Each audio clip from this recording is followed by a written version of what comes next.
A service of KIBMradio.com, the Internet's home for an all old-time radio.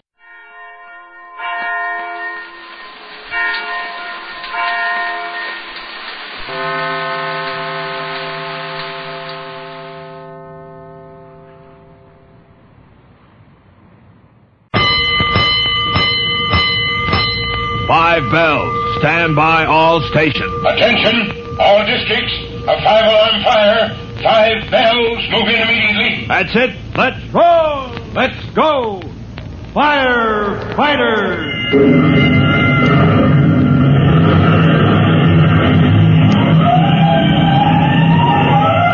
Presenting Firefighters, the true-to-life story of our unsung heroes who stand ready to ride by day or night against our most murderous enemy, the demon of fire.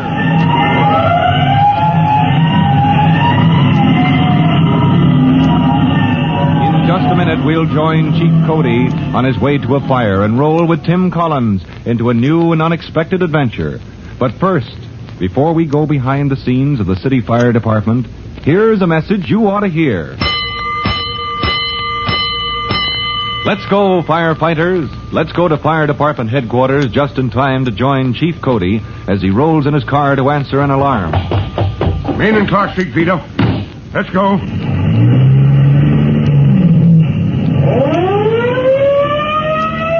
Chief Cody struggles into his turnout coat and helmet as his driver sets his course toward the fire scene. And then, suddenly...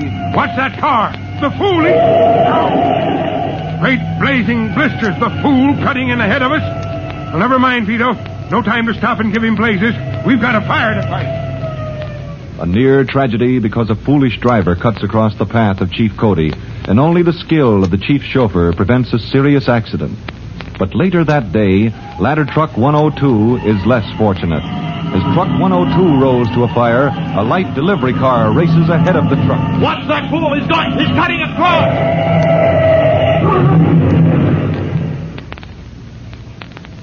This is Chief Cody. Get me the mayor. Huh? Oh, well, this is Bob Cody, Mr. Mayor. Yes, I understand you want to know why ladder 102 crashed into the Staples building this afternoon.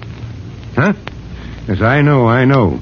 Completely wrecked that jewelry shop and the haberdashery and the cigar store in the corner. Huh?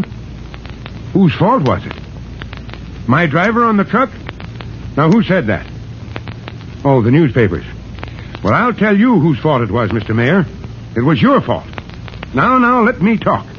6 of my men in the hospital. A valuable piece of apparatus in a repair shop for weeks. Because the drivers of our city are getting reckless. Because lame-brained acrobats like the driver of that delivery truck... Yes, of course, you're right. I've lost my temper, and that doesn't help. But, Mr. Mayor, you've got to make our people understand that careful driving is a duty. Chief Cody urges the mayor to start a new citywide campaign for careful driving, and next morning sends over the fire department teletype a notice to all firehouses, which Tim Collins reads as it comes from the teletype machine at the quarters of Engine 209. Police department will back up new campaign for safe driving. All drivers and chauffeurs in fire department will redouble caution to avoid accidents. Hey, Garnagle! Yo! Here, this bulletin from Chief Cody. This is for you. You better read it.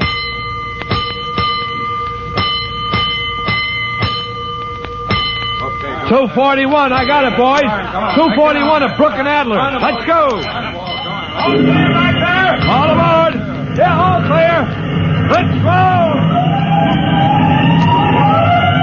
And as Engine 209 rolls toward Brook and Adler with Gonago, best of all the fire department's keen, specially trained drivers at the wheel, 2 men sitting in a lightly built roadster hear the siren blocks away. Hey, Grubby, wake up. Huh? What's the matter, Polecat? Somebody coming? That's a fire. Hear them sirens? The heck with it. Let me sleep. The heck with going to sleep. We're going to fire. Have a heart. Hey, look it. Down past the end of the street, the hook and ladder just went by. Yeah? Hey, can this crate go as fast as Can that? this crate beat them big buses? Listen, the way I got this crate hopped up, she'll fly right over them. Polecat, look out for the crossing. Another engine's coming this way. Hold your hat, boy. Hey, you nuts? What are you trying to do? Beat them to the crossing. Shoot right across and from their nose.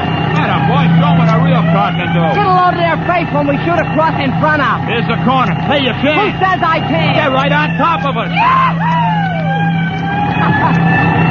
Hey, they clipped us. Polecat, they hit your car. Let's stop. Hey, they can't get away with that. Hey, you. How do you, back here. How do you like that for crust? They clip a guy's car and don't even stop to see if they killed somebody. You can sue them for that. You bet your hat I'll sue. Come on, get out, Scrubby. See what they've done to us. You bet. that car. Huh, what'd you say, Scrubby? I didn't say nothing. Hey, it's a fireman. Anybody hurt there? Where'd you come from, Jack? The engine dropped me to check up on this accident. Yeah, why didn't they stop? Anybody else is in an accident, they gotta stop. Yeah, somebody could have got killed and they don't even stop. Somebody gets killed, the fat lot they care. Now, just a minute. Yeah, you don't want to get tough, do you? Yeah, you want to make something out of it? You take his other side, Scrubby. Right here, Polecat. Okay, fireman. Okay, Jack, now let's see you get tough. One on each side of me, eh? You boys don't give me much chance. Ain't that too bad? Maybe you ain't gonna be so tough after all, Scrubby. This guy tough. Don't make me laugh. Well, Well, you see, we firemen are trained to be courteous to the public under any and all circumstances, so... Yeah? So who's gonna pay for my fender? My fender, you guys ripped off my car and don't even stop to see what's happened. Hey, watch who you're shoving, will you? Now, I just put my hand on your arm, and Hey. yours too, Polecat, Hey. or whatever your name is. Hey, go! Hey, Polecat, don't let him. He's busting my arm. Hey, let loose of me, Jack. The name is Collins, Hey. Private Collins, so don't call me Jack. Okay, you don't have to bust a guy's arm. Why don't you two sit Hey. down right here on the Well, curb? quit squeezing. You're making me lame. I'll be lame in the arm. Sit down, I said. Okay. That's right. Now, let's have your names. Let's see your papers.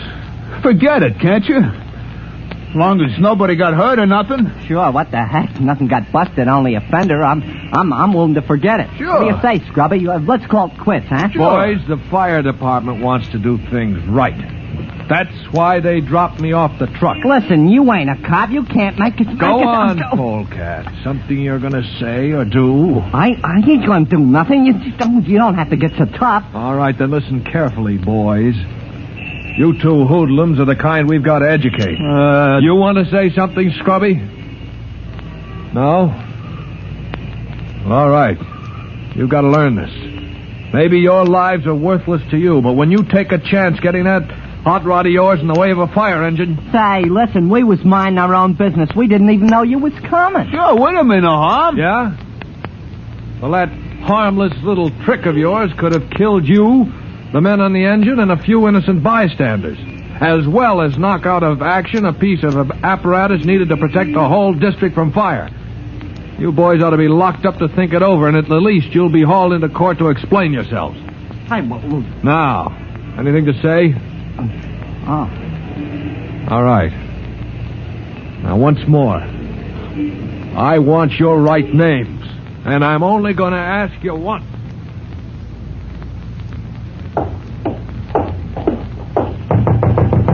Come in. Private Collins reporting, Chief Cody. Please, Collins. Yes, sir. Here's Lieutenant Greenspan's written report on the accident, sir. You wanted it right away. The lieutenant gave me the outline over the phone. Suppose you fill it in, Collins. Yeah, it's all there in the report, sir. It was you who talked with these men, wasn't it? These fellows in the, what do you call it? A hot rod, sir, I guess you'd call it. Hot rod. What's that? Souped-up jalopy, Chief. Collins, you making up these names? No, sir. Well, I mean, this car of theirs ought to have been junked long ago, but well, they put it in good running condition, souped it up. I mean, tinkered with the engine until it can develop tremendous speed. As a matter of fact, more than it was ever designed to stand. Oh, sounds dangerous. It is dangerous, Chief. Usually a hot rod driver is some kid who gets a kick out of taking chances, no matter whose life is at stake. These fellows weren't kids, Collins. They're men in their 20s, I understand. They're a couple of thugs, Chief. The kind who hang around, never seem to do a day's work. Yeah, until sometime they get into trouble. I Yes, know sir. the kind you mean. Did they give you any trouble, Collins? Trouble, sir? Well, if they're a couple of hard cases, as you say... Oh, no, sir. I explained about how the fire department feels on this matter of driving safely and how an accident that slowed us down might give a fire a chance to get out of control and, well... Yes, Collins. Yes, sir? When I asked you if you had any trouble, why did you ball up your fists like somebody going to take a poke at somebody? Oh, I didn't know I did that, sir. All right, son. I won't ask any more questions. I'm satisfied you handled this incident properly with credit to the fire department. Thank you, sir. But, Collins, it might be a good idea to watch yourself these next few days. On account of those two hoodlums? Right. A pair of grown men, the kind you described, might hold a grudge. And they might try to make trouble. Well, Thanks, Chief, but I think I can take care of myself. Relax, Collins. You're waving those fists again. Oh, sorry, Chief. I know you can handle yourself in a fair fight, boy. But I'm going to be a little uneasy until we bring those men into court on reckless driving charges and teach them a little respect for law and order. Now, Chief Cody must have felt a warning, because at the very moment he tells Tim Collins to look out for Scrubby and Polecat, the same two fellows are nursing a grudge against the young fireman. In fact, they already have a plan for getting even with him, as you'll hear in our next true-to-life episode of The Firefighters. In just a moment, Chief Bob Cody will tell you, boys and girls, how you can help the firefighters in your own town. But first, here's a message you ought to hear. And now, Chief Bob Cody with a special notice for the Firefighters Brigade. Chief Cody. Hello, boys and girls. This is your friend, Chief Cody. And I think it's time to look back over that list of ours. Let's see what you've written down for common causes of fire. I wrote matches and smoking, poor housekeeping, storage, cleaning cloths, oily material, packing material, sparks, machinery, sun rays, and open flame. Now, each is a common cause of fire, and against each, you can easily protect your home. Well, good luck and goodbye for now. Fire Chief Cody and the young rookie fireman Tim Collins will be back on the same station the next time you hear... That's it. Let's roll.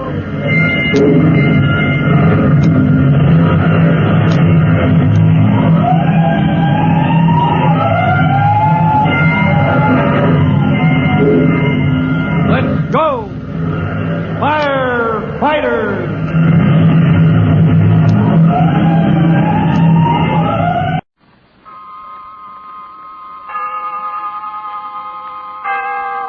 Autolite and its 98,000 dealers bring you Mr. John Hodiak in tonight's presentation of Suspense.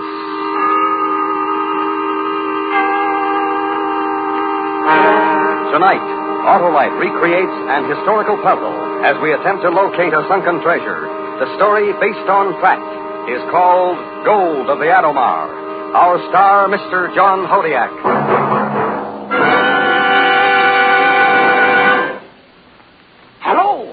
Why, Sheriff, you look like a dude on Saturday night. Well, I'm going for a ride in my new car. There she is over there. Well, an Autolite-equipped car, I see, with a complete Autolite electrical system, including the coil, distributor, voltage regulator, starting motor, generator, spark plugs, and battery. You mean Autolite makes a whole electrical system, Harlow? They sure do, Sheriff, and every unit and every component part of the Autolite electrical system is related by Autolite engineering design and manufacturing skill to give you the smoothest performance money can buy.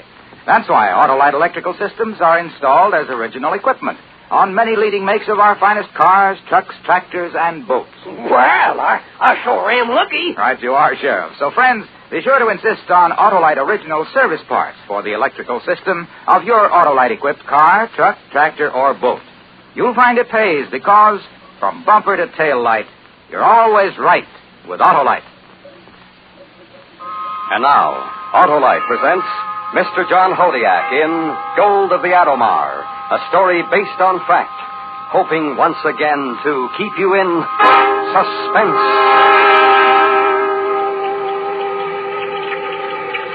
You don't hear the splash when you're lowered over the side on a diving stage. Draped in 200 pounds of lead, copper, and rubberized canvas, the main concern at the moment is the precarious balance between the inlet and exhaust air valves. Then you step off the diving stage, hang by your lifelines, and begin the long, slow drop to the frigid blackness of the bottom of the sea. As many times as I've done this, I've never felt free from the paralyzing fear of the deep. The ocean seems to take on a malignant personality. But this time the stakes are high. I'm dropping down to a barnacled hulk that has in its strong room $3 million in gold. And as the light from the surface slowly fades, I relax. and think about the beginning of my lust for gold.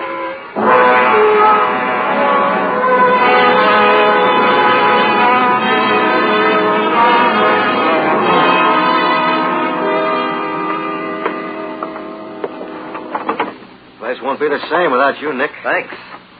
Still trying to figure out why. After 14 years, you suddenly decide to leave the Navy. Tired of living underwater. But what I've had a couple of offers from civilian salvage outfits. Doing what? Supervising, boys, supervising. Up top, where the sun shines. But you don't have to dive anymore if you don't want to. Be an instructor. Fred. What? Fred, it's a monetary world. And if I have to live in it, I'm going to get some of it. So? So this. If I can get a civilian berth, it'll give me 3 times as much in the next 5 years as I can get here, then I'm going to do it.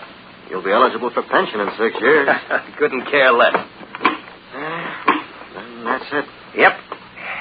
That's it. Where'll you be staying? New York for now. Write me as soon as you have an address. I will. Don't get too much of a suntan. Right now, I'd gladly take a blistering burn.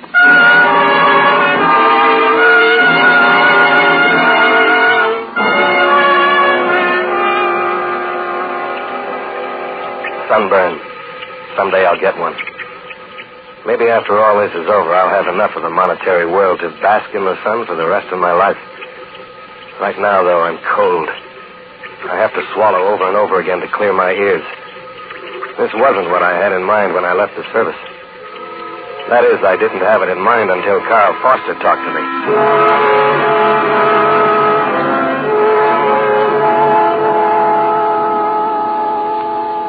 I went to the Navy Yard hoping to talk you into getting a leave of absence.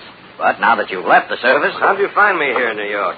I spoke to Fred James, your ex-roommate. Oh. Why me? The country's full of competent divers. Perhaps, but I want one who's more than just competent. What's the job? Then you'll take it? Depends. On what? Equipment. Most of all, money. I've got the equipment. And the money? How about 1/5 of $3 million?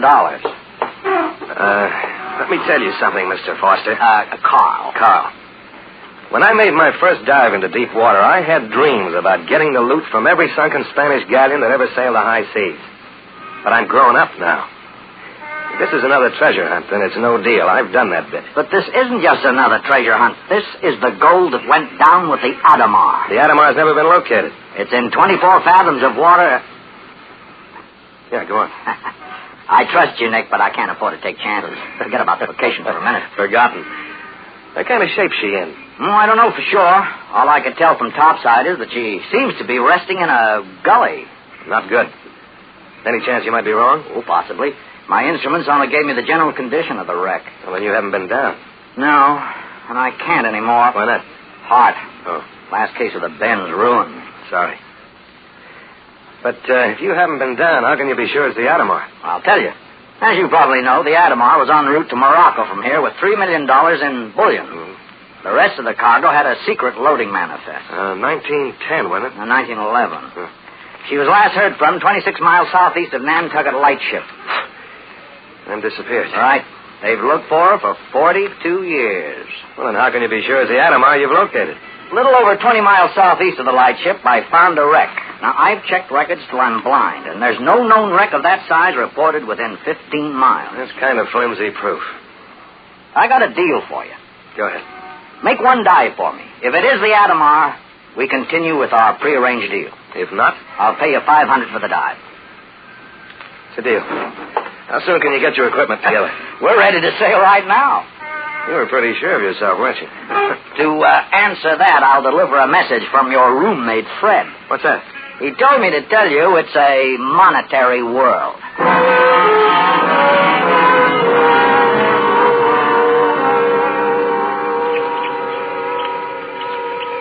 My world is now apart from the world of normal men.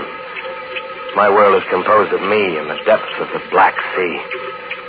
There's no sound but the hiss of the exhaust valve as it sends a long ribbon of bubbles upward. Topside in the normal world, everything's ready. Nothing is left to chance. Everything must be right. The men, the time, the place, and the equipment.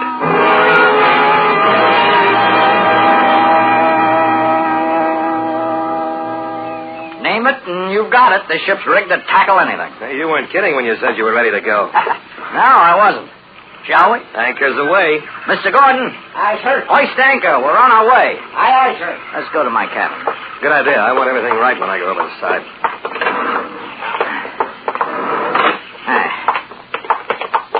In here. Thanks. Your gear stowed away? All secured. Fine. Now, here's the layout of the Adomar. Where's the strong room? It's right here. 3 decks down. I thought you'd feel that way. Well, it's not a problem, really. In a flexible rig at 24 fathoms, I can go right down the stairs from the superstructure to that room, then torch my way in. If the hull is upright. Well, you think it isn't? I can't be sure. Instruments registered smooth surface fore and aft. I think she's on her side in the gully. There weren't any survivors, were there? No. On the night she sank, a CQD was picked up, but before recognition was given, it was gone. Maybe we'll find out how she went down. Maybe. But remember, we only have a week. Anyway, if she's on her side, here's what we have to do. Wait a minute. You said you only had a week. Why only a week? Well, before I located this, I'd already contracted to go to South America for 5 years to do a series of salvage jobs. I don't want to take the chance of somebody else finding the Adomar while I'm gone. Well, isn't the bullion worth more than the contract? Well, it is, if it's there. I've seen empty strong rooms before. Well, you want to get in, get the loot, if it's there, and get out, is that it? On the button. Ergo, blasting instead of torching. Blasting, huh? What about the rest of the cargo? No one seems to be able to get a hold of a copy of the manifest. We may find something interesting when we get the hull opened up. Yes, we may. Well, here we go. Yep, here we go. And I didn't even get a sunburn. Huh? What was that? Nothing at all.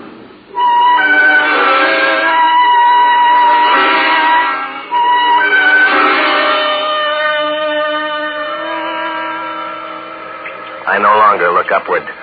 The land of my world is about to come to me from beneath. I turn my lamp on again and flash it downward. And there, seeming to rise up from the dark of nothing, is a ship. And I'm no longer alone. Here is something from my other world. Here is something which was touched by men who felt the warmth of sunlight. Here at my feet could be the wreck of the Adomar. On the bottom. Bullseye. I'm on the hull.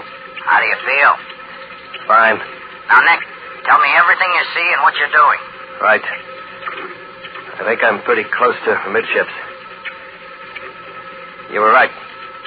She's on her side. Now, remember, you've only got an hour. I'm going to check the boat's deck for a nameplate. Okay, but be careful. Yeah. Topside. Here? You won't have to pay me for the dive. It's the Adomar? That's what it says here. Oh, start counting your money. I've spent it already. Hey, what's the layout, huh? From where I am, the beam of my lamp just barely reaches to the sides of the gully you mentioned. They're about 20 feet higher than the hull as it lies now. What kind of bottom do you have? Can't say for sure. But it doesn't look like sand. Probably mud. Watch your footing. Okay. I'm going over to... What's the matter up there? Little chop sprung up. We're pitching a bit. Give me more line. On its way. I'm near a side entry port. Can't make out the number. Let me check. You're on the starboard side, you say. That should make it the one next to the purser's office. Where's the strong room from where I am? About 20 feet aft of you. I'll check.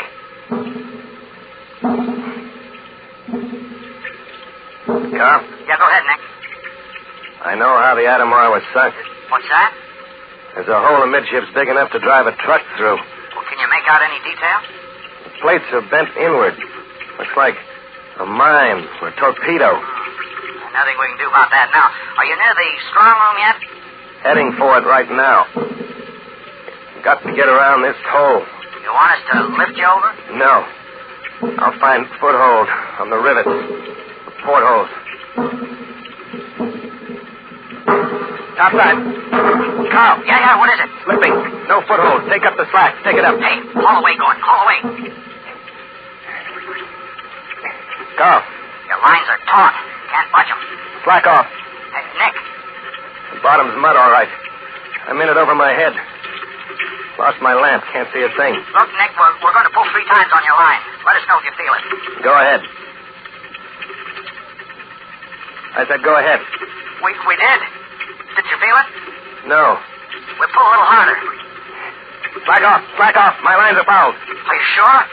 I think they're fouled on one of the bent plates in the hull. Well, what are you going to do? I don't know. I don't think I'm ready to die.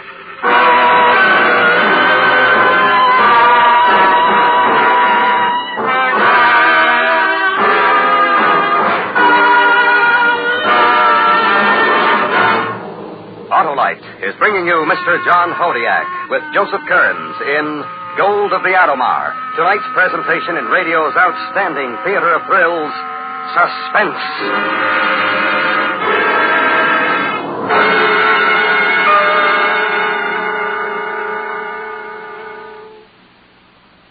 Say, Harlow, how long's Autolite been making them automotive electrical systems? Why, Sheriff, since way back in 1911, when Autolite developed the first 2-unit, 6-volt electrical system used as original equipment. All that time? Yes, Sheriff, and the Autolite electrical system has a big job to do. It goes to work when you start your car and works every second the engine does, as well as when you blow your horn, turn on your heater, radio, or lights. Well, now that Autolite electrical system's pretty good, Harlow. It's the finest money can buy, Sheriff, and because the electrical system is so important to smooth economical operation of your car, it should be treated to a periodic checkup by your car dealer or authorized Autolite service station. To quickly locate him, look in the classified section of the phone book under Automobile Electrical Service. Or call Western Union and ask for Operator 25. And remember, from bumper to tail light, you're always right with Autolite. And now, Autolite brings back to our Hollywood soundstage Mr. John Hodiak in Elliot Lewis's production of Gold of the Adomar, a true story well calculated to keep you in suspense.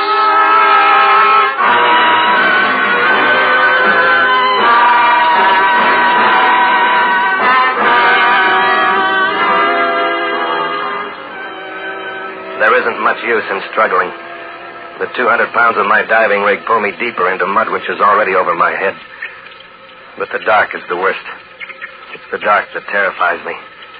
Because it isn't water dark. It's mud dark. I can't find a foothold in this sea of gelatinous muck. Nothing. Nick. Suddenly, you hear me? I'm aware of Carl's voice intruding. Nick. A welcome intrusion because it's a voice in the world I so desperately wish I was in. Nick, can you hear me? Are you okay? Yeah, Carl.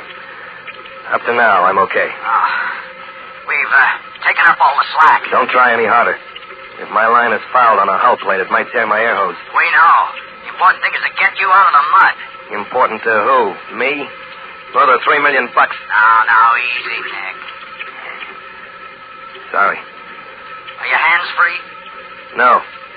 My left hand is pressed against my side. My right's across my chest. Can you move your legs? Not much. Even if I could, it wouldn't do any good. No solid footing here. Nick. Yeah. Want me to come down and get you? Want to die? We gotta do something. I know. Topside. All right, here, Nick. I'm going to try something. My right hand's near enough to my inlet valve to turn it full on. No, your balloon. Right. Maybe I'll get enough buoyancy to drag myself out of this muck. If you pop through too fast, you'll surface. Or you'll be dead before we can get to you. I think I can get into the inlet valve fast enough to cut my air down and let it bleed out slowly so I can stay down. Then I'll get my lines free and you can haul me up. Ready the decompression chamber just in case I miss. No. It's too risky. Don't do it. Got a better idea? No. Then we'll do it my way. I'm no hero, but it's the only way out of the mud. Ballooning my rig could kill me. If I don't shut off my air in time, I'll shoot up to the surface. Then if I miss braining myself on the hull of the salvage ship, I'll pop through the surface and be dead of the bends before Carl gets to me. But I have to risk it. I don't want to die in the dark of the mud. Slowly, I inch my hand up to my breastplate and twist the handle of the inlet valve. As my rig inflates, I feel the pressure of the mud ease off. A little more. A little more. Suddenly, I pull free and shoot up toward the surface. I claw for the air valve and turn it off, but still I rise. Desperately, I bang my exhaust valve wide open with my chin. Too late. I'm too buoyant. Suddenly, I'm brought up short. My fouled lifeline holds firm. As the excess air bleeds through the exhaust valve, I settle back to the Adomar. To another chance at $3 million. I adjust the balance of the valves and look for the spot where my line's fouled. I find it.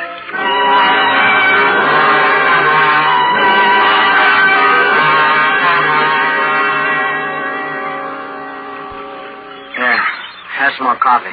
Thanks. Oh, man, that air smells good. Well, I guess that's that. What do you mean, that's that? Well, you're not going down there anymore, are you? Of course I am. I'm a diver, not a tourist. That was a pretty rough go down there. Yes, it was. But there's also $3 million down there. I'm not going to let a little mud bother me. Funny. What's funny? You calling it only a little mud. Yeah, I guess so. Well, now that you're going ahead, what's the next step? Blast. When? Tomorrow morning. How many charges do you think it'll take? About 3. One thing bothers me. What's that? Well, that gully the Adomar's in. Any chance of the sides caving in from the blast? I thought about that, too. I don't think so, Carl. I'm going to use control charges. Most of the blast effect will channel into the plates.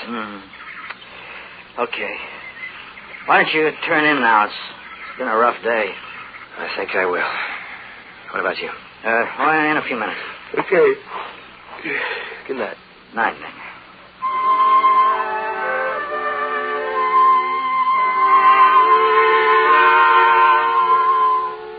I had nightmares. Nightmares about mud.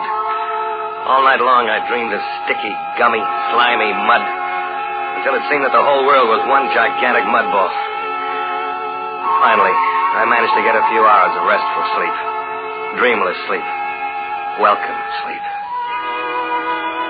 In the morning, I climbed into my rig and went down to set the first blast on the Adomar. The water was clear, and my lamp pierced through to the limit of its beam.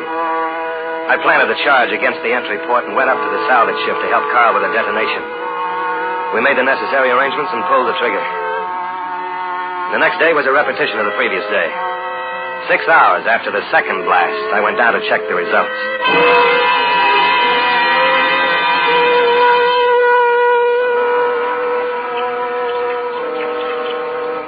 How'd we do?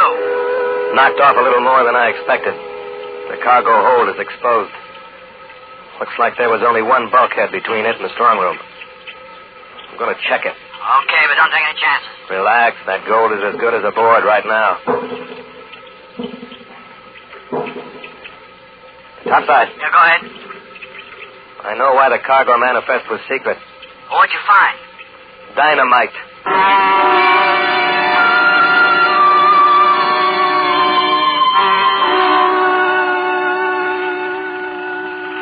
But why didn't the Adomar blow up when she was hit? Well, the hole in her hull is aft the munitions hold. Any one of a dozen things could have diverted the shock. But a main hold full of munitions and dynamite. It's no surprise to me. A cargo hold full of munitions isn't a surprise? Under ordinary conditions, yes, but under the conditions surrounding the voyage of the Adomar, no. All right, I'll bite. What were the conditions? Well, first we know that she sailed in 1911, July 2nd. Yeah, well, what's that? I'm coming to that. On July 1st, a German warship, the Panther, sailed into the harbor of Agadir, port of Morocco. I think I'm beginning to get the story. This was the incident that almost caused a war between France and Germany. On the button. Well, then the reason the Adomar was on its way to Morocco was to deliver the essentials of war, money and munitions. That's the way I got it figured.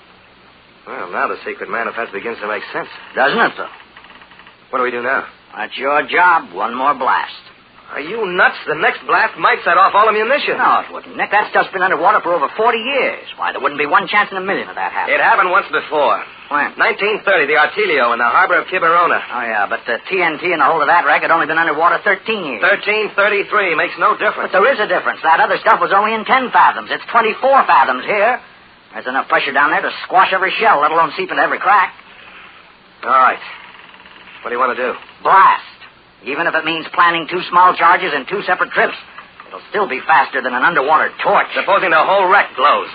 Well, then you lose 1/5 of $3 million. And you? I go back to South America. Well? Okay. Hate me. I'm greedy. Let's go.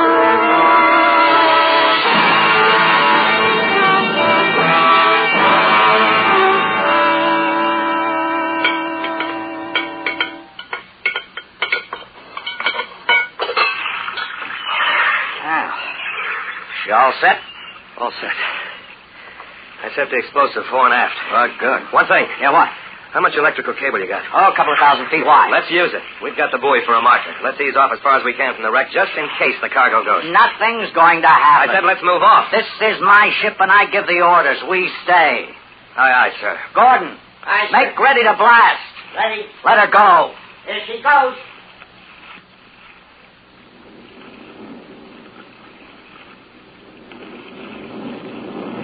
She blew up. The Adomar blew up. Hang on. Hang on!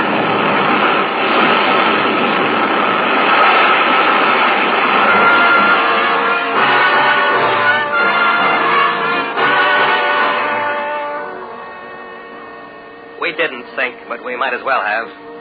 The salvage ship sprung every seam in her hull. Most of the gear was washed overboard as great gobs of mud spewed from the bottom rose into the air and splashed against us. Wasn't hard to imagine what happened on the bottom. The gully that cradled the Adomar collapsed. The sides rolled down on the wreck, burying it under 20 feet of silt. What happened to the $3 million is anybody's guess. Probably salted through all the muck 24 fathoms down. We managed to make it to dry dock for repairs. I never saw Carl again after that. Me? Well, if you want me, you'll have to write to Chief Petty Officer Larkin, attached to Undersea Training, New London, Connecticut. I'm eating 3 good meals a day, getting plenty of sunshine, and building up pension time. I think I'm content. As far as I'm concerned, you can have your monetary world.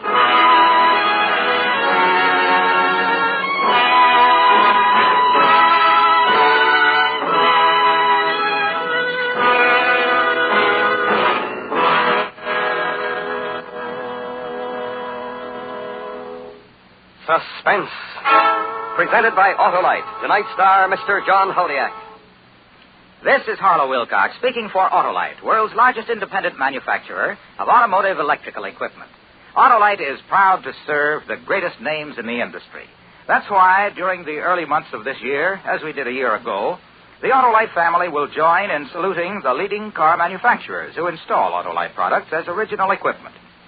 Our Autolite family is a worldwide family and includes some 30,000 men and women in Autolite plants in the United States, Canada, and many foreign countries, and the 18,000 people who have invested a portion of their savings in Autolite, as well as thousands of Autolite distributors and dealers, and the many leading manufacturers who use Autolite products as original equipment.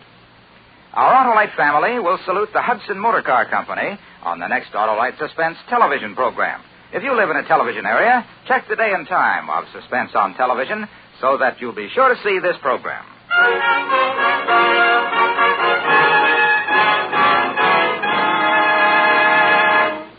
Next week, a true story with only names and places changed. A classic report on a famous bank robbery and murder in the Old West. It's called The Spencer Brothers. Our star, Mr. Richard Widmark. That's next week on Suspense.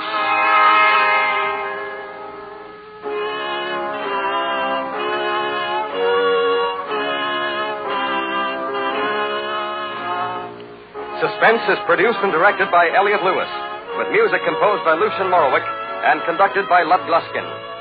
Gold of the Adomar was written for Suspense by Ross Murray. In tonight's story, Joseph Kearns was heard as Carl, Clayton Post as Fred, and Charles Calvert as Gordon. John Hodiak is soon to be seen in Conquest of Cochise, a Columbia picture. And remember, next week, Mr. Richard Widmark in The Spencer Brothers. This is the CBS Radio Network.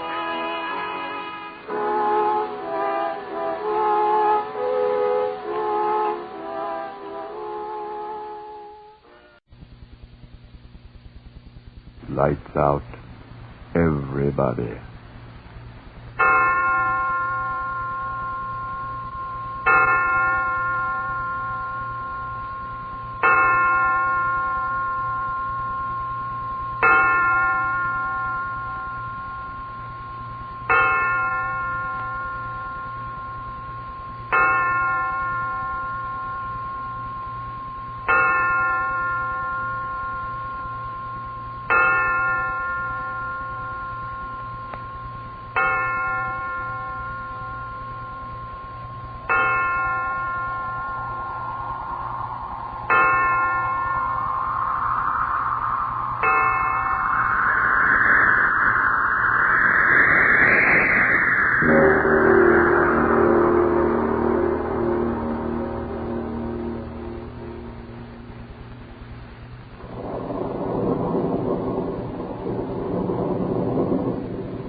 60.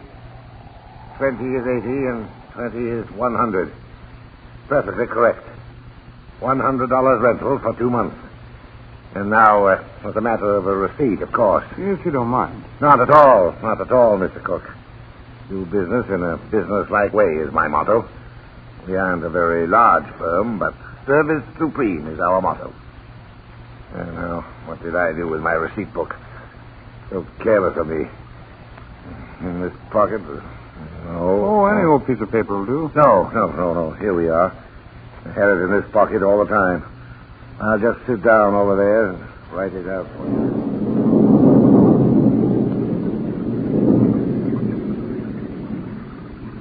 Well, darling? Well, Chuck, it's simply unbelievable. $50 a month for a furnished Grand Central Palace like this one.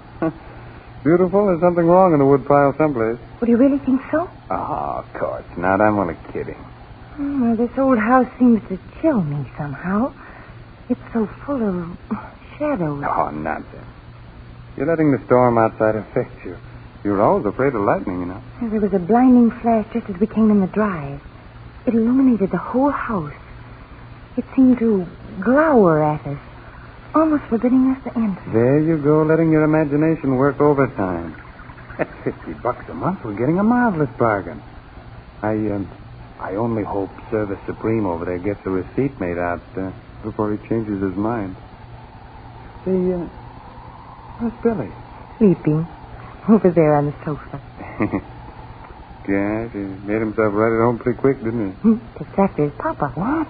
Now, that's libel. I never curled up on a strange sofa. What? Without at least 3 drinks and a proper introduction. Anyway, that's it. Oh, quiet. Here comes Service Supreme. Yeah. Here we are, folks. Money receipted right and proper. I hope you'll be quite satisfied here. Quite. Oh, I'm sure we will be. As you can see, our little boy has made himself at home already. Cute little fellow. I do hope he'll be quite all right. Well, I must be getting along. Business, you know. Moving in at once, aren't you? Well, we planned to... Yes. Sure, you told me you were. Well, good luck and goodbye, Mrs. Cook. Mrs. Cook. Goodbye. Goodbye. Well, wasn't he in a hurry to get out? Service Supreme until the minute the rent's paid, and then it's exit extraordinary. Well, I better go get the things in out of the car. Gosh, dear, I never thought we'd spend the summer in a mid-Victorian mansion, did you? Huh? Dear, I'm talking to you. Oh, I'm sorry. Why the pensive look? What are you thinking about? Of what that man said. What man? Oh, you mean Service Supreme, huh? Yes. Well, what pearl of wisdom did he spout? Well, remember when he looked at Billy sleeping there? Yeah? He said, I do hope he'll be all right. Yeah, so he did. So what? The way he said it. Go on. Say, you'll have to get some help in to clean up this place. Looks like my fraternity house used to after we threw a dance. Chuck. Huh? What are you staring at? Huh? What are you doing in here? Hey. Oh, boy. Fella, you started it. What are you doing in here? Chuck, he must be the caretaker the real estate man told us about. Oh, yeah, sure. You answer me. What are you doing here? Answer me. Hey, Chuck, what's the matter with that man? Hey, look here, old boy. You don't have to throw any catfits. We rented this place from Service Supreme. I mean, what's his name, Mr. Hawkins, that real estate man up in town. Rented? Sure. Here's a receipt. $100 for the next 2 months. 2 months? Yeah, I know it isn't much, but it's all the fellow wanted, and so it's all he got. Of course, with all due respect to you, caretaker, you are the caretaker, aren't you? Yes. Huh? Oh, good. Then I can speak freely. As I was saying, the rental doesn't seem like much, but after all, big as it is, it's a pretty crummy old place. Chuck. Well, it is. That real estate fella said there hadn't been anyone living here regularly for 20 years since these people, what's the name, all died. Reynolds. Huh? What'd you say? What did he say, Ann? I don't know, but he frightens me. Reynolds, Mr. and Mrs. and Paula. Oh, Reynolds. Yeah, they're the people that lived here, aren't they? Mr. Who's this real estate said something about... Get out of here. Huh? Get out of here. Chuck. You hear me? Now, Get wait out. a minute, Huh? sir. Wait a minute. Get out. Get out. You Now, don't wait, belong now, here. we rented this place. No one belongs here. No one. And then now It's mine. stop waving your Mine. hands around. 20 boy. years, Stop mine. it. will Get you? out. Get out. Say, what is There. this? You all get out. All of you. This place is mine. Oh, Chuck, It's make mine. it stop. Go ahead. Nobody Go ahead. stop Go ahead. Wake up the man. He's making enough Yeah, noise. get Now, out. kid. My house. Forget. That's mine. Nobody can come in here. Chuck, he's sick. Nobody. Touch him. Get out. Hey, wait. Holy... Say... Well, brace up, old boy. Oh, Chuck, he's not. No, he's just passed out, I guess. Wonder where some water is. We got it. Oh, he's coming too. Holy smoke. I thought he popped a valve or something the way he was blowing off. Here, give me a hand. We'll put him up on the other sofa there. Here, come on. Take your hands off me. What? Take your hands off me. Oh, now, look here. We just want to help you. Your hands. Your hands off me. Chuck, help him get out. No. Here, let me get you to a chair, you... No. I am all right. I will live longer than anybody.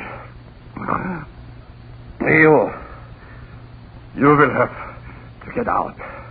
You will have to get out. No one must stay here. Hey, no one. Get out! Hey. Get out! Now, wait a minute.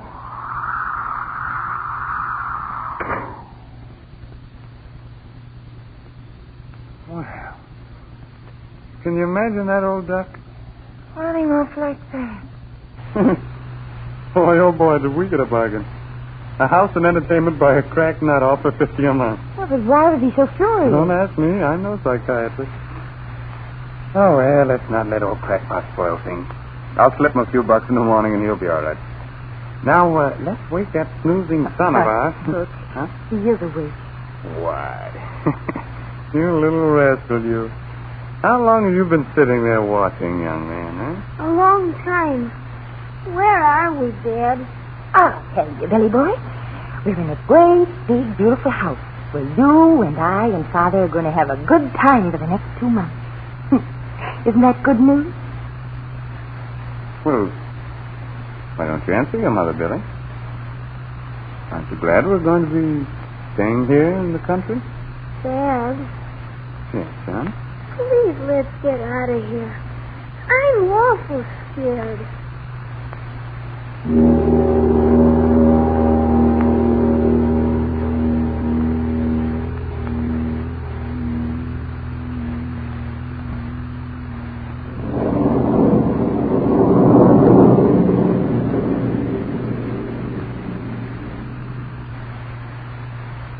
I wonder if he's sleeping.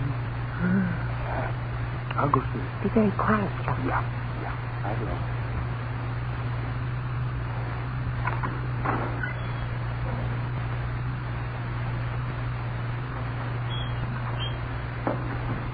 Well? Like a regular chair. Oh, Chuck, get your voice down. Oh, that air of ours is sleeping so sound it takes Susan's band to wake him up. Maybe we should have let him sleep with us this one night. And have him grow up into a lily that falls over at the sight of his own shadow? I know, Mrs. Cook. He sleeps in that room and likes it. Anyway, he's deep in sleep, so that's that. Oh, boy, stretching out feels good. It's going to take at least 2 bands to wake me up tonight. Lock all the doors? Mm-hmm. And the windows? Yeah. Are you sure? No, now listen, honey. Please tell me. I am telling you. This house is locked up tighter than a hoosegow. Shutters, doors, everything. I tell you, if that crazy old coot decides to come back to continue his oration, he'll have to use a hacksaw to get in. wish it was morning. Hmm? Well, you could sort of straighten things out with me.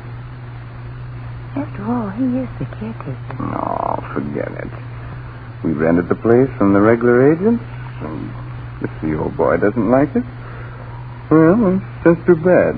Now, let's go to sleep, huh? But, Chuck... Oh, Anne... But I want to know. What? Well, why should he have gotten so excited? It's been worrying me. I don't know. Maybe because he thinks we'll mean more work. 20 years alone. Huh? What'd you say? Oh, I was just wondering why this place hasn't been rented or sold all these years. I don't know. Chuck, could it be? What? Oh, nothing. Say, are you thinking of... Oh, that's nonsense. Is it? Why, sure. Just because a house is big and old and has been lived in for a long time doesn't mean that... Oh, I tell you, that storybook stuff. Chuck. Huh? Why did Billy say that he was frightened? Oh, he's just a little kid. Well, isn't it possible that young children are closer?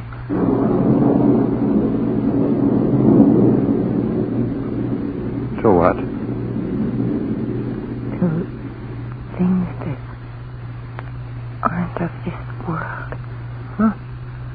And Coke. Well, I was just thinking... Well, stop thinking things like that. Of all the screwy ideas to get in the middle of the night, in the middle of nowhere. Now, come on. Go to sleep before you give me the jitters, too. Save the ghost talk for tomorrow morning when the sun's shining. It's a little dark and dismal, weird right now to be talking about...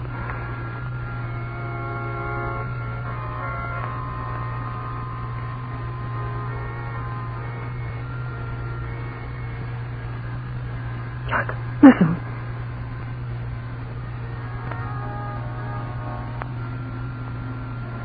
Music. Oh, Chuck. But it can't be.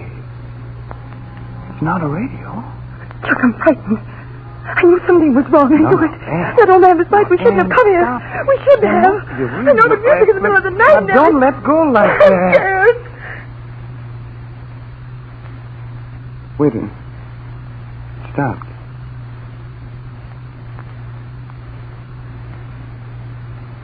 So quiet now? Yes. Chuck, did we really hear it? I felt the floor vibrating. Like it does when the organ plays in church. Yeah.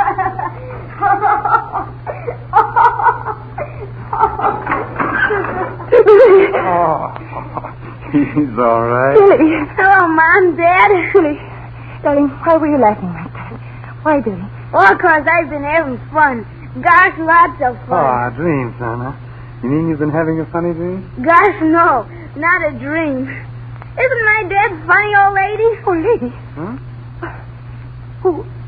Who did you say that to, Billy? She wants me to go downstairs with her to listen to the music. Music? But I told her I couldn't go. Not unless you said I could go. Can I, Mom? Can I go? Go where, Billy? Where? Downstairs like I told you. With her. Billy, listen to me. Who are you talking about? Son? Answer your mother. Who are you talking about? Yes, and why are you staring at the foot of the bed? What are you looking at? The old lady, Dad. Don't you see her sitting there? Old lady? Son. Gosh, can't you see her? Funny old lady. You can kind of see right through her.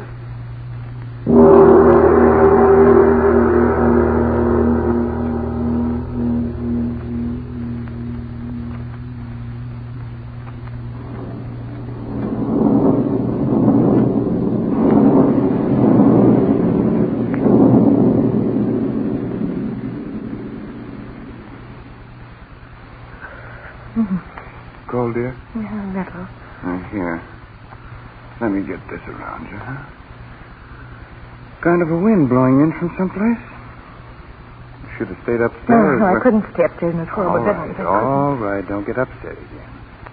Here we three are, and here we stay until daylight. Oh, won't it ever get light again? Oh, no, honey. Just a few more hours.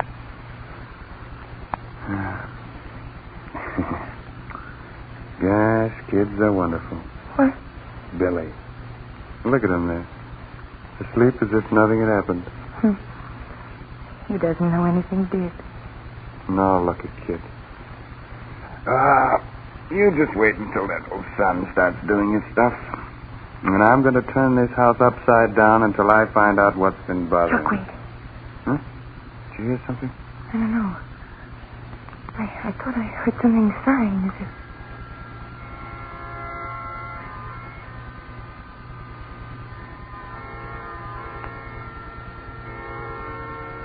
That horrible music again. It's here. An organ right in this room. Oh, Mother in heaven, where's it coming from? I don't Where? know. I don't know. Oh, I can't stand it, Chuck. I can't. Make them stop it. Please, dear. Organ's playing music. Control There's no one here. Can't You be wake playing. up Stop the it. Stop boy. playing that. Stop You playing wake- that. There, he's up. Yes, silly boy. Yes. What is it? That funny music. Where's it coming from, Mama? From Mama. It's all right, son. Nothing's going to harm us. Here. Come in. That's the boy. Your arms close around me. Won't it ever stop? Won't daylight ever come? I wish we wasn't here.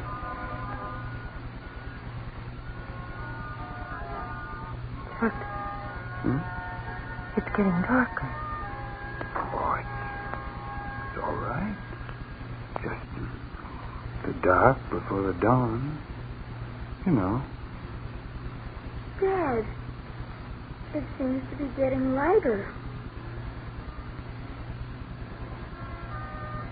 And the music's dying away. Yeah. Light. What a funny light. Anne, is there something wrong with my eyes? No. I see it, too. Do you? The wall over there. A light. It's green, isn't it? Glowing on it. Oh, Chuck, I'm afraid. We gotta get out of here quick. Yes. No, wait. That wall. The green light's gone through it.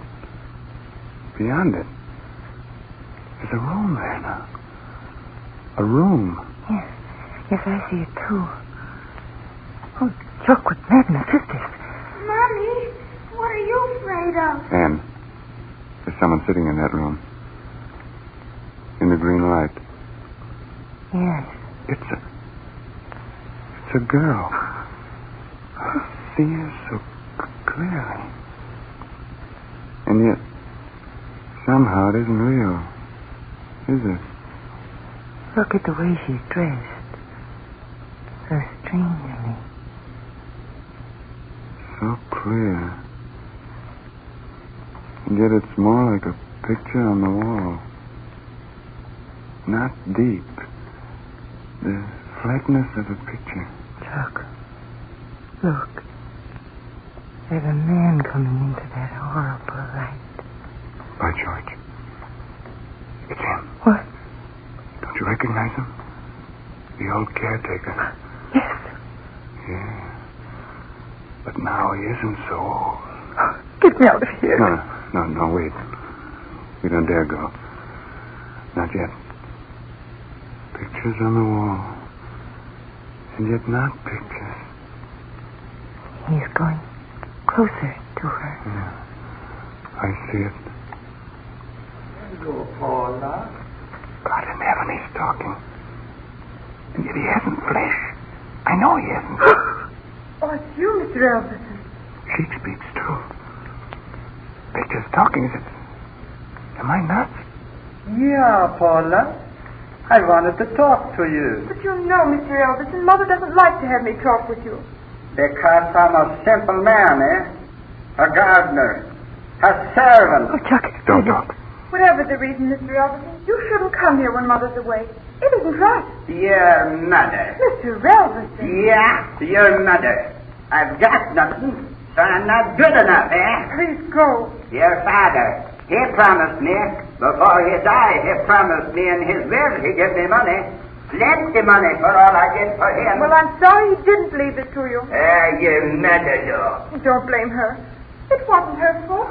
It wasn't in the will. How could she give it to you? Your father, he promised me. Mr. Reynolds, he promised me. They're the people that own this house. And Mr. Hawkins said they've all been dead for 20 years.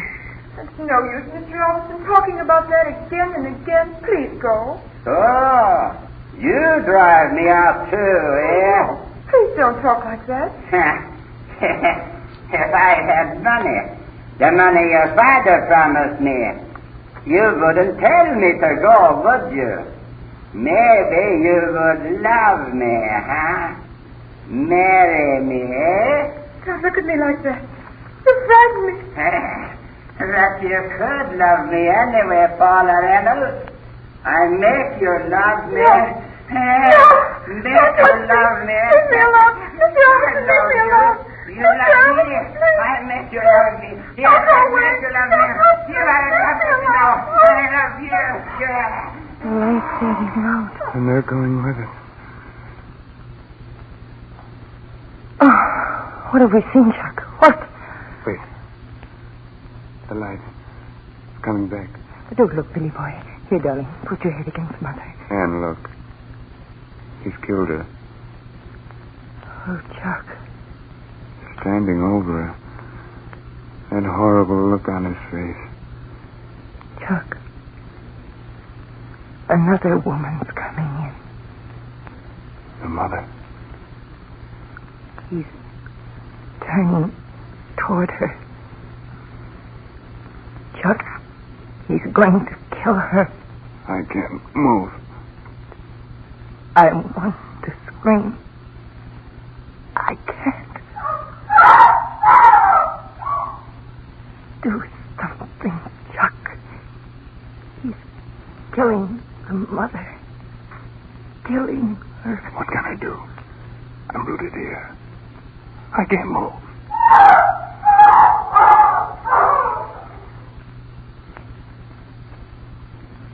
Gone. The light goes. And they go with it. But we saw him kill them both. Mother and daughter. Billy didn't see it. No. No, he buried his head against me so tightly. But Chuck. What's the matter? Billy's asleep. Asleep? Yes. So quietly against me. Well, it's as if someone up there didn't want him to see that horror. Only you and I.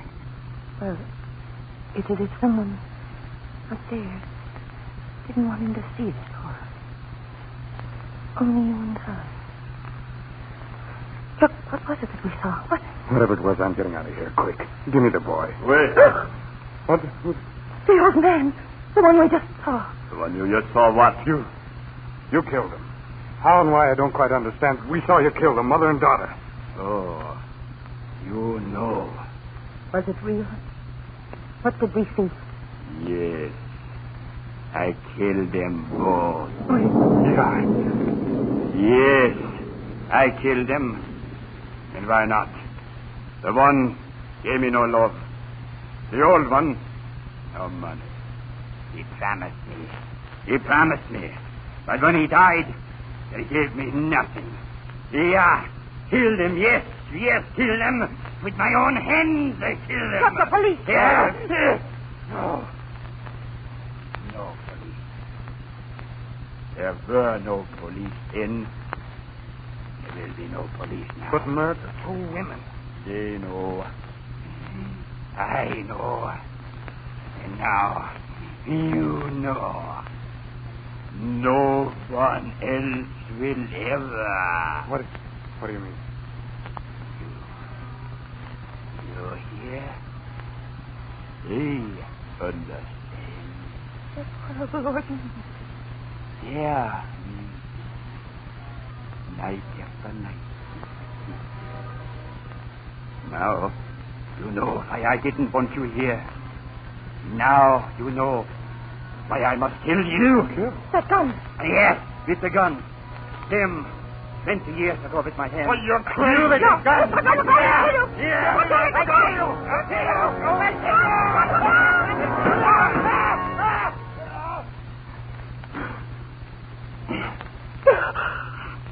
Oh, Chuck. Chucky. He's dead. I had my hand on the gun, and then it seemed to turn in my hand toward him as if someone... I saw. Billy, is he... Oh. Still sleeping. Sleeping? Through all that... Blessed sleep.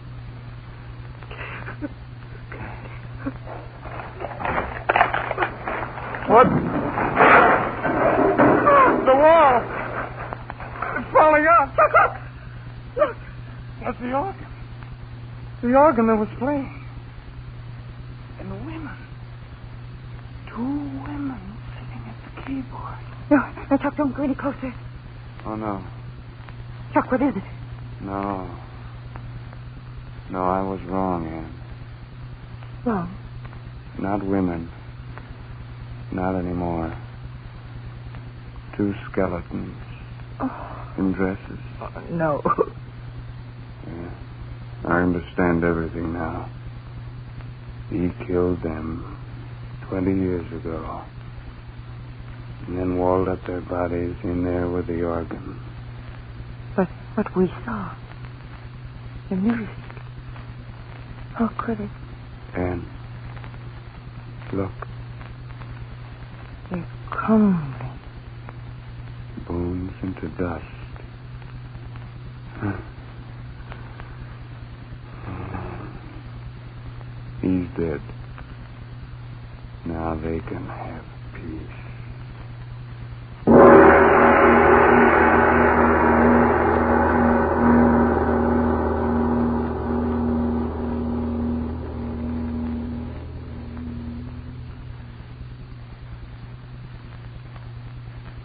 Lights Out, written especially for radio by Arch Oboler, comes to you each Wednesday from our Chicago studios. This is the National Broadcasting Company.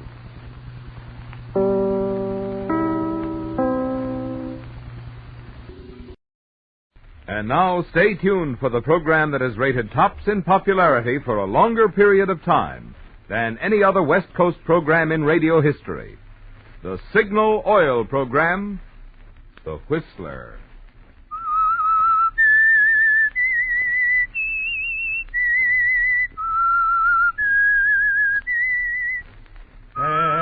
S-I-G-N-A-L.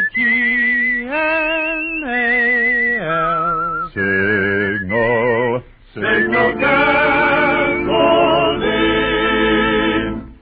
Signal, the famous Go Farther gasoline, invites you to sit back and enjoy another strange story by The Whistler.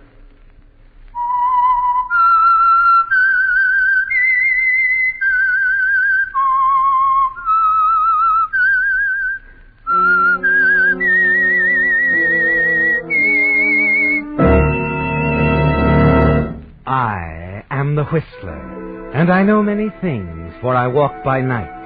I know many strange tales hidden in the hearts of men and women who have stepped into the shadows. Yes, I know the nameless terrors of which they dare not speak.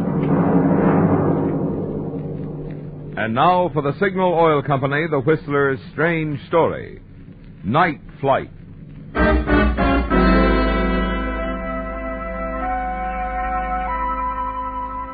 It was early evening, but the man sitting in the corner booth with Kelly Owen had entered the hotel cocktail lounge in the early afternoon, and he was beginning to show it. He'd taken a liking to Kelly when he found out that he, too, was a flyer. As for Kelly, he wasn't in a mood for liking anyone. But his present situation of unemployment made him more than mildly interested in what the stranger had to say. You even find yourself willing to gamble a bit, don't you, Kelly? Spend part of the few dollars in your pocket on more drinks, in the hope that you'll pick up some profitable information. Yes, Okio. If I ever made that hop.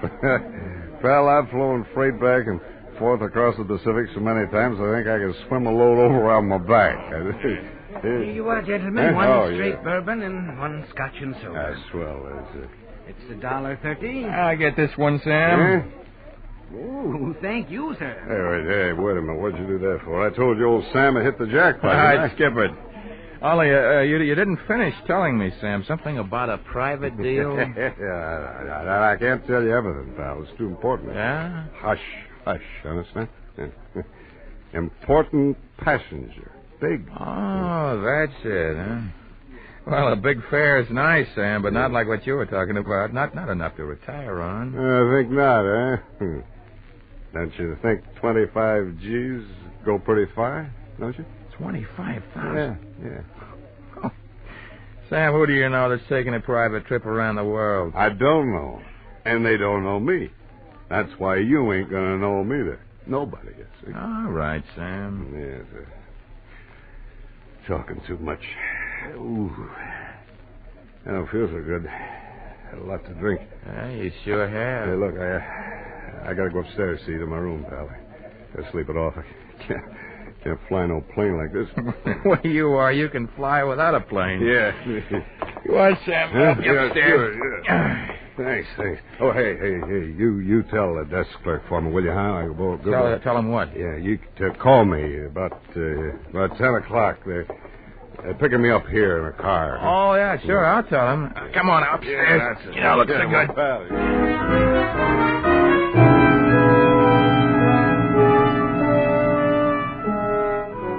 It sounded interesting, didn't it, Kelly? $25,000, Sam said. And something about it being his payment for flying an important passenger somewhere. But all too vague to be of any use to a man in your position. By the time you help Sam upstairs to his room, lay him on the bed, he's fallen into a deep sleep. And instead of $25,000, you're thinking of the $1.30 you spent, aren't you? $1.30 that might have gone towards a better hotel room for the night. And then you think of something else. Yes. You're helping yourself to the contents of Sam's wallet as the phone near the bed rings. Sam stirs restlessly, and you lift the receiver quickly to prevent waking him. Mr. Ledford? Hello? Mr. Ledford, there's someone here to see you. Mr. Ledford? Someone here to see you. The words flash across your mind, don't they, Kelly? And you recall something that Sam said downstairs in the bar. I don't know him, he said. They don't know me. But it wasn't until 10 o'clock that the somebody was to meet Sam in the lobby. Was it, Kelly? Mr. Ledford? Mr. Ledford? Why don't you answer? Hello? Oh, Mr. Ledford, there's someone waiting for you in the lobby. Should I tell the lady to come up? No. I'll tell the lady that Sam Ledford will be right down. Yes, sir.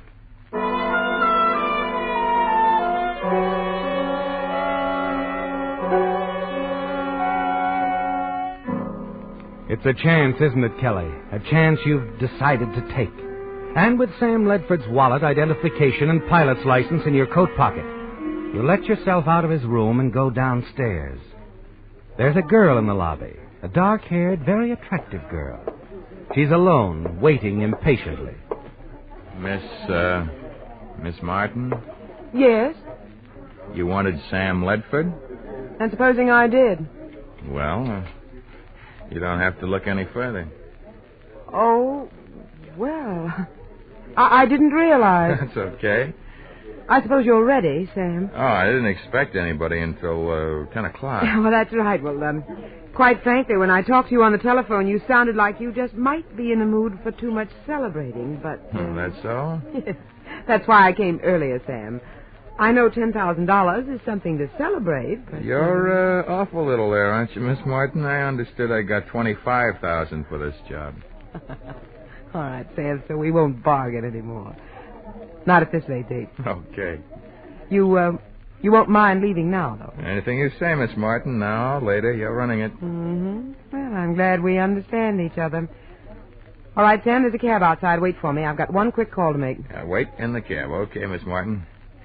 You won't be long, will you? No, Sam, I won't be long.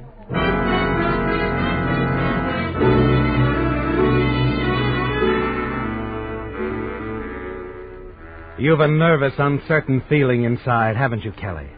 Miss Martin seems to have accepted you as Sam Ledford. But walking out to the taxicab parked in front of the hotel, you wonder about her reference to a quick call. Wonder if perhaps the call is in some sort of a checkup with whoever made the original arrangements with the real Sam Ledford. But there's nothing to do but sweat it out, is there, Kelly? Play it close and careful for the biggest payoff you've ever gambled on. 10 minutes later, Miss Martin comes out. Slips into the cab beside you. Everything all right? Yes, Sam, everything's fine. Know where we're heading now? Like I said, you're running this. Sam, I think we're going to get along perfectly. Driver, the airport, please.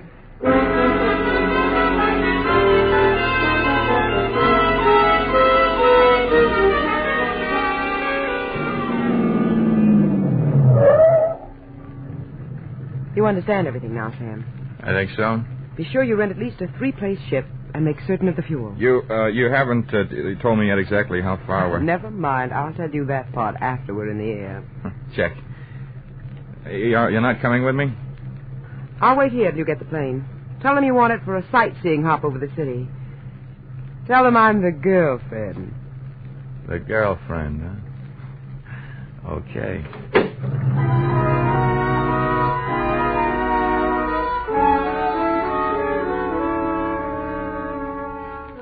It's going almost too well, isn't it, Kelly? Thela Martin is a warm, exciting girl, and the thought of $25,000 isn't exactly chilling. But you are nervous over what's just ahead, aren't you?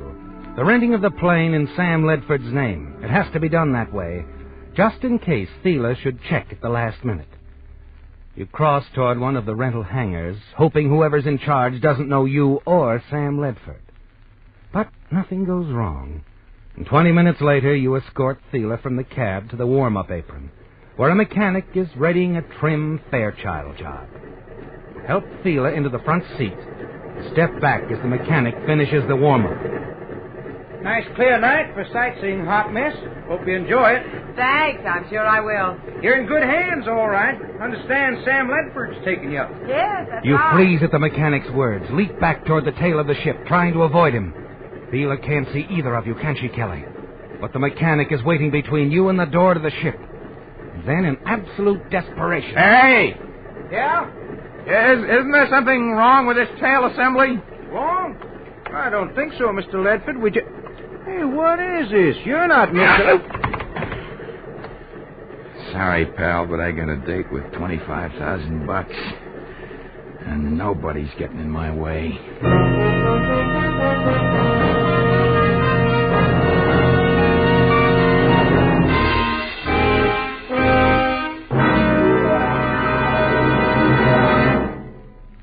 I'm sure, friends, you're glad that although this is the season when so many popular shows go off the air for the summer, there'll be no vacation for the Whistler program.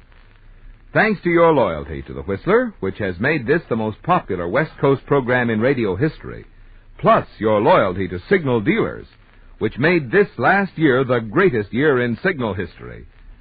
Signal Oil Company is keeping the Whistler on the air all summer without interruption. So each Sunday evening throughout the summer, when you turn to this spot on your radio dial, you can depend on finding your favorite mystery.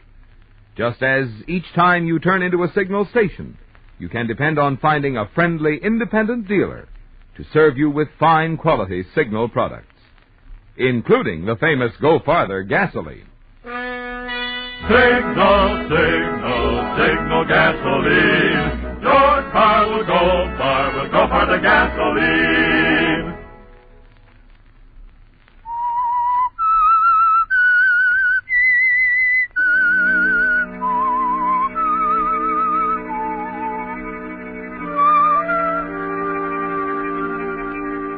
You've managed every step, haven't you, Kelly?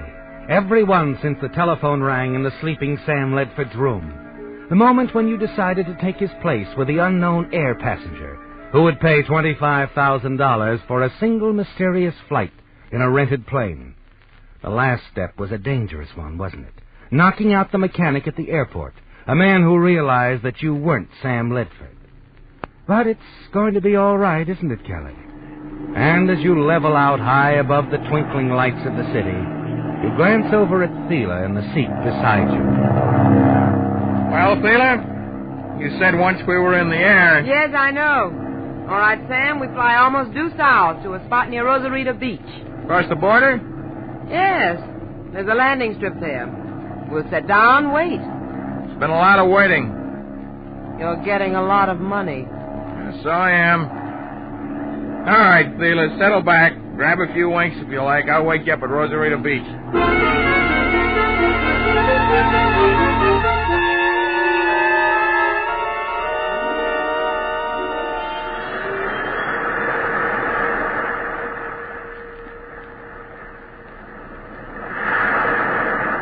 Thela? I think they're here. Car just pulled off the highway. All right. Get back to the plane. If it's them, they'll flash the headlights off and on. I'm to answer with a flashlight. Check. Thela? Yes? You're sure you don't want to tell me who this guy is? Use your head, Sam, if you want to keep it. We're across the border, aren't we? We're flying him back to the States in the dead of the night. Doesn't that say enough? $25,000 says enough. And by the way, we're not taking him back to that airport, Of course not. We've got a spot all picked out on the desert. There's a car waiting, everything. Yeah, everything. Even you. Skip it, will you? And remember, not a word to him during the flight. Just keep your mind on your flying. Oh, sure. Oh, there go the car lights over there. Yes. Go on, Sam. Back to the plane. I'll answer them.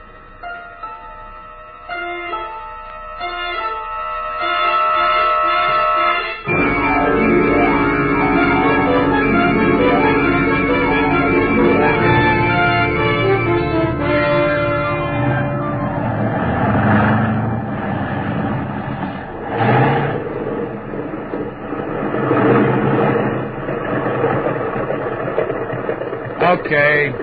End of the line. Wait here, Mr. Ledford. Wait. What for? I'm flying back with you. We'll return the plane. Yeah, but I got him into the States now. What about my money? You'll get your money, Mr. Ledford. Just do as you're told. But I said do as you're told.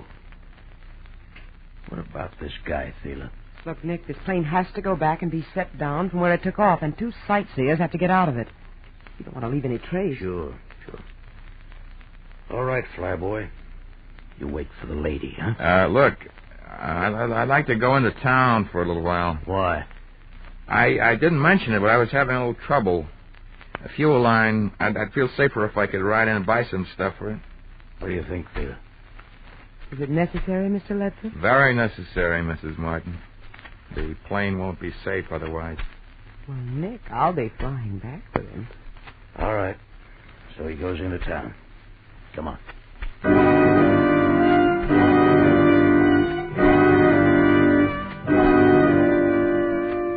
You had to think fast, didn't you, Kelly? You know you can't take the plane back to the airport where you picked it up, posing as Sam Ledford. The mechanic you knocked out will have revived, reported the theft. And yet they've told you that you won't get your money until the plane is returned. You need time, don't you, Kelly? Time to think it out, decide what to do. And as you sit beside Thela and the big guy in a chauffeur-driven limousine that met you when you landed, a plan begins to take shape in your mind. In town, you go through the motions of buying what you need to repair the broken fuel line, and then wait as the big guy gets into the limousine and is driven off toward the highway. You get everything you needed, Sam? Oh, yeah, all set. Well, then we might as well get back to the plane. Oh, what's the hurry? We can take a cab back anytime we want. Yes, only I thought you'd be sort of anxious to take off. Oh, an hour or so won't make much difference. Yeah, I was going to suggest we have dinner. Well, there's a spot down the street a few blocks. The Palm Inn. Yeah, well, what are we waiting for?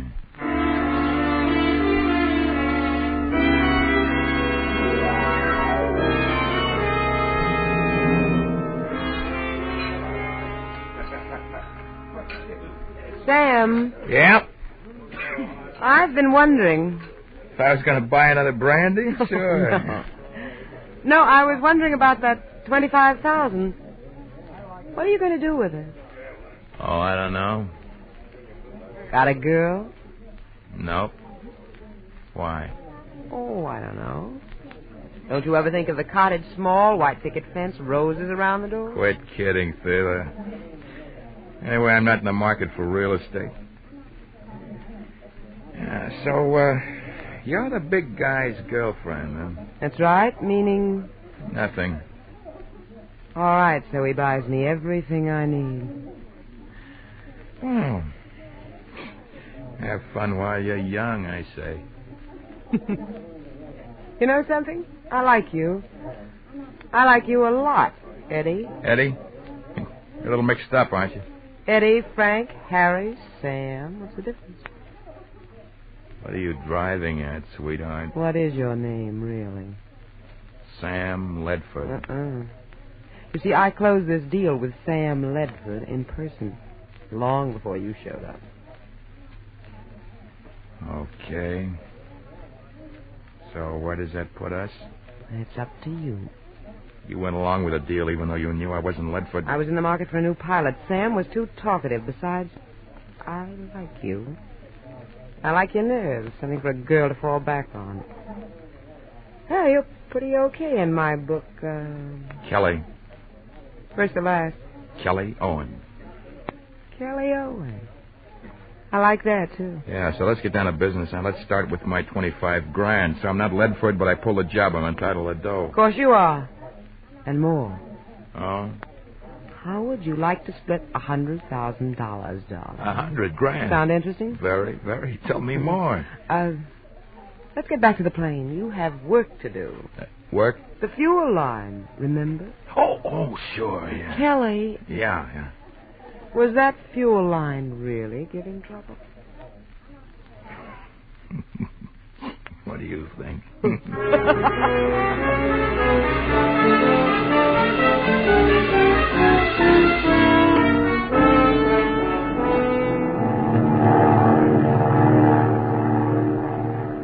All right, sweetheart. Suppose you fill me in. The big guy was willing to spend $25,000 so long as he got back into the States. Yes, I know. Oh, I said to myself, why shouldn't little Thela pick up that dough after the job was done? Double cross. So you knock off the pilot, keep the dough yourself. Why not? Go on. Well, when I saw you, another idea occurred to me. A way we could both get more than the $25,000, and I'll need your help. My help, huh? Definitely. I knew that as soon as you walked up to me in that hotel lobby. What's the deal? Nasty word. Blackmail. Oh, real nasty? But keep talking. The big guy's in the States now, and he plans to stay. Only how much do you think it would be worth to him to keep the information from the police? You tell me. Another $75,000 for a starter. So, how do we set this up? First, a little trip to South America for you. I always wanted to go there, too. I'll go on to join the big guy in New Orleans. He's rented a house there, 21 Rue Saint-Germain. And in about a month, he gets a letter from South America. Well, the blackmail pitch, he pays off or else. I like blackmail by long distance. Much healthier.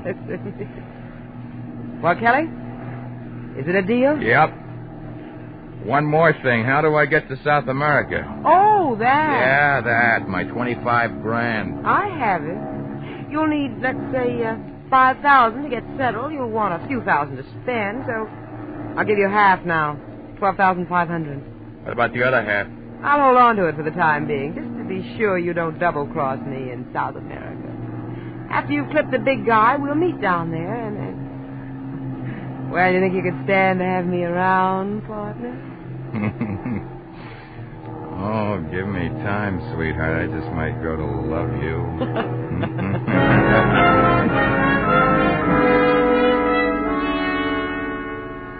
Flying north along the coast, your mind is spinning, isn't it, Kelly? There's $25,000 in Thela's suitcase. And there will be another $75,000 once you reach South America and send the blackmail letter to the big guy. $100,000 in all, Kelly. That is, if Thela doesn't double-cross you. After all, she was willing to double-cross Sam, wasn't she? Yes. And you decide quietly not to take a chance on her, to follow through alone now. Not share the money with anyone. Not even Thela. Darling, do me a favor. Sure. Do you have to fly over the water? It makes me nervous. Oh, what's the diff? Fly underwater. If you fall hard. Oh, please. Relax, Thela. Say, how do we address the big guy in New Orleans again? Nick Hughes, 21 Rue St. Germain. You won't forget it, will you, darling? No, I won't. Nick Hughes, 21 Rue St. Germain. No, I won't. Forget it. Your fist lashes out, catches Thela on the point of the chin, and she slumps down in the seat. You reach over, open the door beside her. So long, sweetheart!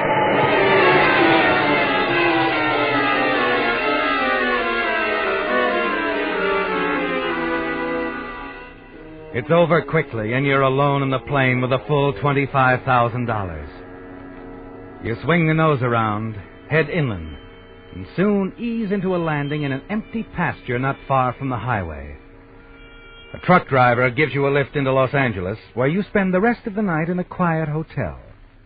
The following morning, you're downtown. First stop, a fashionable men's store. May I help you, sir? Yeah, shoot the works. I beg your pardon? I tried out the best you got. Suits, sport outfits. I'm in the market for a complete wardrobe. Oh, yes, sir. This way. I'll need some luggage, too. That, light airplane stuff. Of course. You're planning a trip? Yeah, South America. By the way, where's the nearest airline office? Down the street, 3 blocks. However, if we may be of assistance, that is to say, if you should care to use our telephone... No, thanks. I'll walk down after I finish here. Oh, Mr. Knowles, this way, please. Best man in the store. He'll take care of you. Thanks. I hope you have a pleasant trip and a most enjoyable stay in South America, sir. Thanks again. I'm sure I'll have a great time. Yeah, a great time.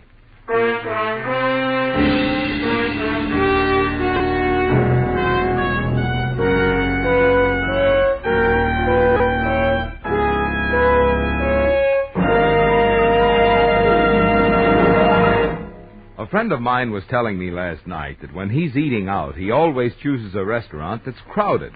They must have something, he says, to be so popular.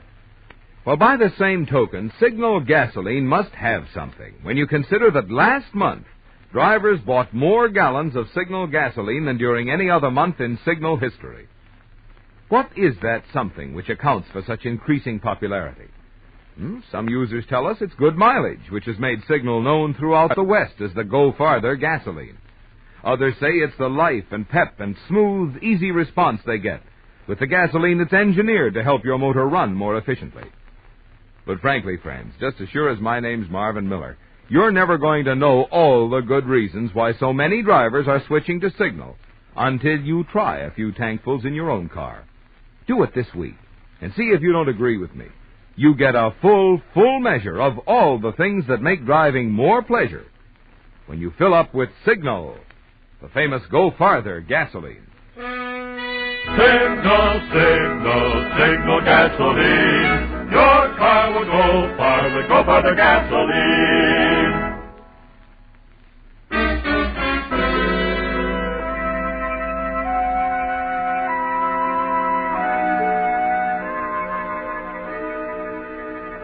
The future looks bright, doesn't it, Kelly? Very. And you're looking forward to your trip to South America. You're carrying close to $25,000 with you now, and this to be more. A great deal more. Once you reach Rio and set up your plan to blackmail the big guy who has entered the United States illegally. The following morning, the airline limousine picks you up at the hotel, takes you out to the airport. And then as you're checking your luggage... Mr. Owen? Kelly Owen? Yeah, that's right. I'm Lieutenant Dawson, L.A. Homicide. Homicide? Yeah. You bought a new wardrobe downtown yesterday, didn't you? Yeah, I did. Discarded the old suit you were wearing, left it at the shop? Sure. I told the clerk to give it to his favorite charity. So what? Well, you dropped something out of your wallet as you were transferring it to your new clothes. The clerk tried to catch you, but couldn't. Then when he noticed the name he'd seen in the papers, he called us. Hey, look, I don't follow this. Here's what the clerk found. Identification cards, including a pilot's license made out to Sam Ledford. Leadfoot? Yeah. Better turn in your plane ticket, Mr. Owen. You ain't going anywhere. Oh, wait a minute. What's this all about? That's what we want to know. You see, Sam Ledford was found in a hotel room late last night. Dead. He'd been murdered. Murdered? Seela.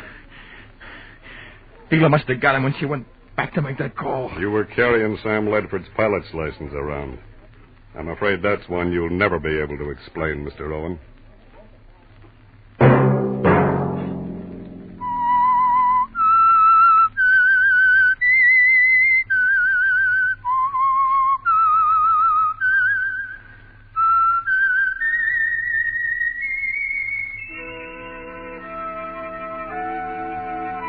Let that whistle be your signal for the Signal Oil program, The Whistler, each Sunday night at this same time.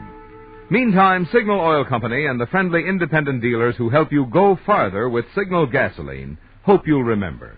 Regardless of what gasoline you use, you'll enjoy more miles of happy driving if you drive at sensible speeds, obey traffic regulations, and avoid taking chances. You may even save a life, possibly your own. Featured in tonight's story were Bill Foreman as the Whistler, Lamont Johnson, Betty Lou Gerson, Bill Boucher, Byron Kane, and Jack Moyles. The Whistler was produced and directed by George W. Allen with story by Joel Malone, music by Wilbur Hatch, and was transmitted overseas by the Armed Forces Radio Service. The Whistler was entirely fictional, and all characters portrayed on The Whistler are also fictional. Any similarity of names or resemblance to persons living or dead is purely coincidental. Remember to tune in at this same time next Sunday when the Signal Oil Company will bring you another strange story by The Whistler. Marvin Miller speaking for the Signal Oil Company.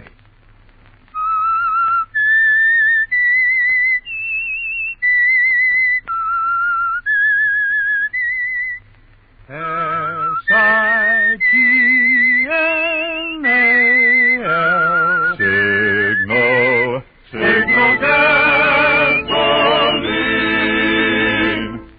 Stay tuned now for Our Miss Brooks, starring Eve Arden, which follows immediately over most of these stations. This is the CBS Radio Network. This is Orson Welles, speaking from London.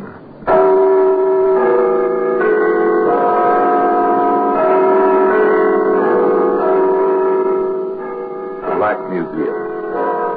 Here in the grim stone structure on the Thames, which houses Scotland Yard, is a warehouse of homicide, where everyday objects, an ink bottle, a child's raincoat, a sofa pillow, all are touched by murder.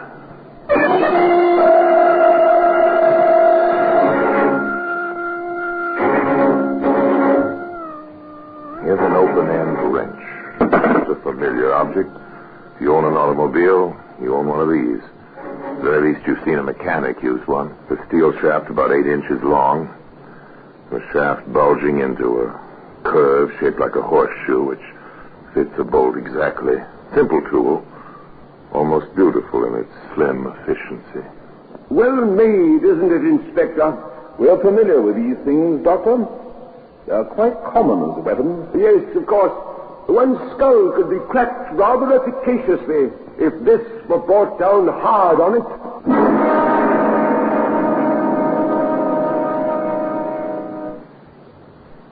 And today, this open-end wrench can be seen in the Black Museum.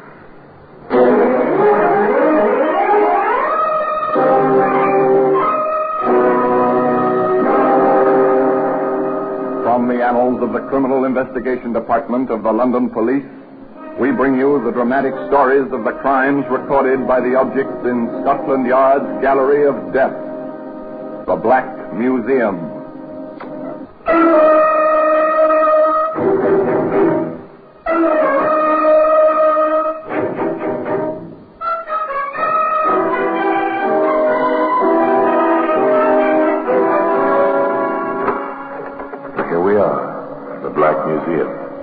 Scotland Yard's Museum of Murder.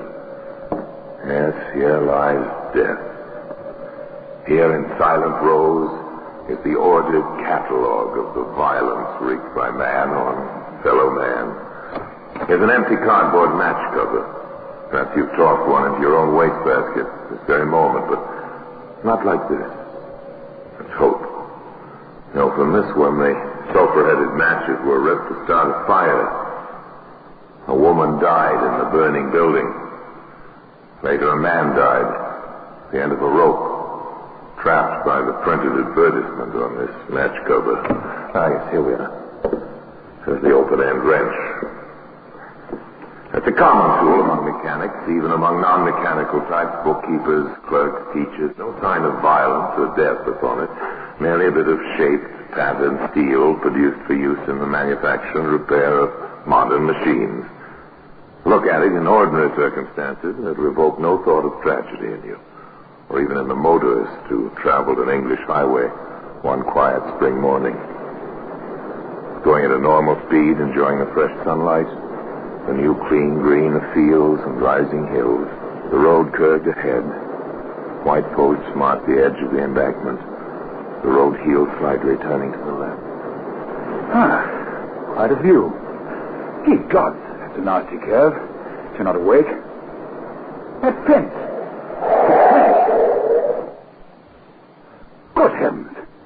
There's a car down there.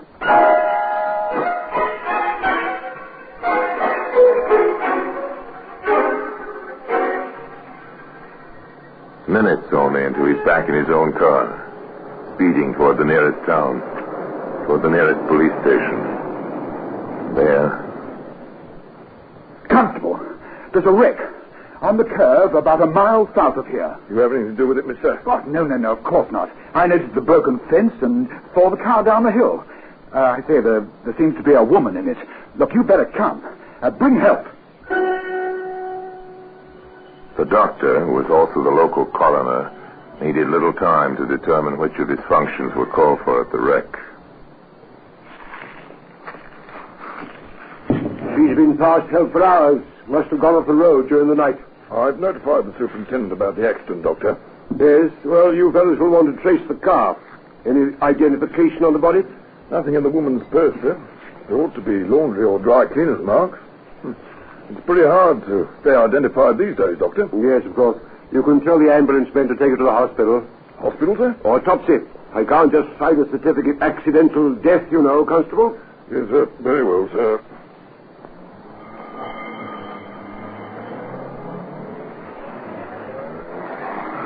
The ambulance drove off to the local hospital. Dr. Mason followed in his own car. At the wreck, the constable saluted a newcomer. Good morning, sir. Good morning, Johnson. Turned turtle, I see. Yes, sir. This is the man who discovered the wreck, sir. Mr. Frisbee, Superintendent Foster. Oh, how do you do, sir? Mr. Frisbee. Yes. You left your name and address? With the constable, sir. If I may, I have a business appointment. Yes, you go ahead. We'll send for you if we need you for the inquest. Oh, thank you, sir. Well, just let me know if you want me. I'll be available. Any time, sir. Anything extraordinary, Johnson? Nothing, sir, as far as we've seen. No fire? No, sir. I'll have a look at it. Very good, sir. Superintendent Foster poked around in the twisted metal. A point caught his attention. Johnson, any idea which way she was traveling? Downgrade, sir. There are rather clear tire marks on the roadway, leading to the break in the fence, sir. Downgrade? Strange. The gear shift lever is in second position. Second gear, sir? Apparently. That grade isn't that steep. Just a point. Well, a woman driver, strange road at night. She wasn't in the driver's seat, sir. Oh? Tossed over as the car fell? Can't say, sir. I'd have expected, sir, that she'd have been pinned behind the steering wheel. Yes. You may be right about that. Well, we'll leave things as they are. The insurance people usually want to see these wrecks. Hello? What's this? Open-end wrench, sir. Probably from the... Yes, Constable? I was going to say the toolbox, sir. The toolbox was locked. No other tools around. Well, bring it along to the station house. No sense leaving it out here to rust. And usual routine. Trace the registration of the car, locate the owner, or the next of kin, and check if it was the woman's car.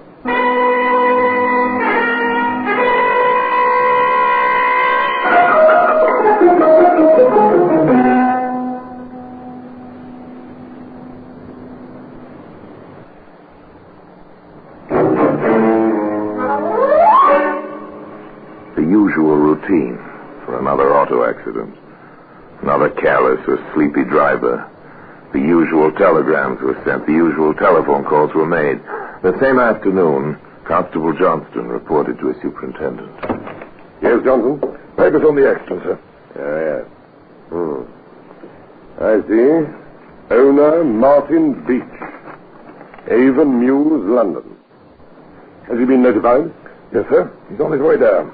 The woman was his wife, sir. Yeah. Must have been a shock. I took the call, sir. He kept saying he couldn't understand what she was doing all the way out here. Well, we'll deal gently with him. Dr. Mason reported yet? No, sir. Nothing on the autopsy as yet. Taking him a long time. Well, let's see. Get me Dr. Mason, please. At the hospital. Did you make certain on the tire tracks, Johnson? We did, sir. They matched perfectly. The car was coming down, sir, on the side of the road away from the fence. Seems to have swerved suddenly, just above the curve, and made rather a beeline for the edge. Are you suggesting she went over purposely, Johnson? No, sir. It seemed like a point, sir. Most cars, at least, try to follow the road, sir. I notice you keep referring to the car, and not to the woman. She wasn't in the driver's seat, sir, when we found her. Stickler for detail, aren't you, Constable? Come in. You're both here. Good. I just put a call through to you, Doctor. Yes? Oh, yes, thank you. Yes, he's just arrived. Well, what did you find, Doctor? You ask that as if you knew. Just a deduction. You don't usually take this long time on these jobs. I didn't expect to, until I found alcohol in her stomach. Oh, drunken driver. Oh, I wouldn't know about that. In any case, she wasn't driving when the car went through that fence. Johnson's been suggesting that rather stubbornly. He couldn't be more right, Foster. Why not? The dead don't drive. Hello? Anything else? Quite a bit. In the first place, death was not caused by the accident. She was dead well before the car went over. You told us that. You know how? Strangulation. Choked. Probably unconscious at the time. And what do you base that conclusion on? 4 bruises. Head and neck. I suppose I thought the accident... Well, the dead don't drive and they don't bruise, Constable. Those marks were made while she was still alive. I see. Definitely murder, Doctor. Definitely. I'd like to see the body. Come along, Constable. Your instinct... 3 men enter the morgue at the small country hospital. 3 grim faces betray no emotion as they view the woman's body. The doctor says... You'll notice the marks the strangler's thumbs made there. The obvious bruise is here, just below her hairline, on her forehead. The superintendent of police says... I see. Interesting, the shape of that bruise. Almost like a small horseshoe. Diffidently, the constable clears his throat. An inquiring glance from his superintendent. The young officer says... We might try for actual size, sir. That kind of mark could have been made by that open-end wrench.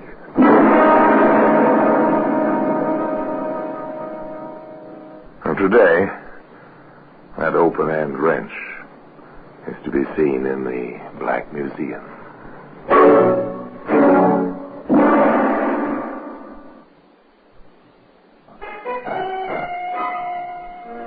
The doctor placed the bulged end of the tool against the woman's forehead. The 3 men stood there silently a moment. The constable spoke. No question about it, is there, sir?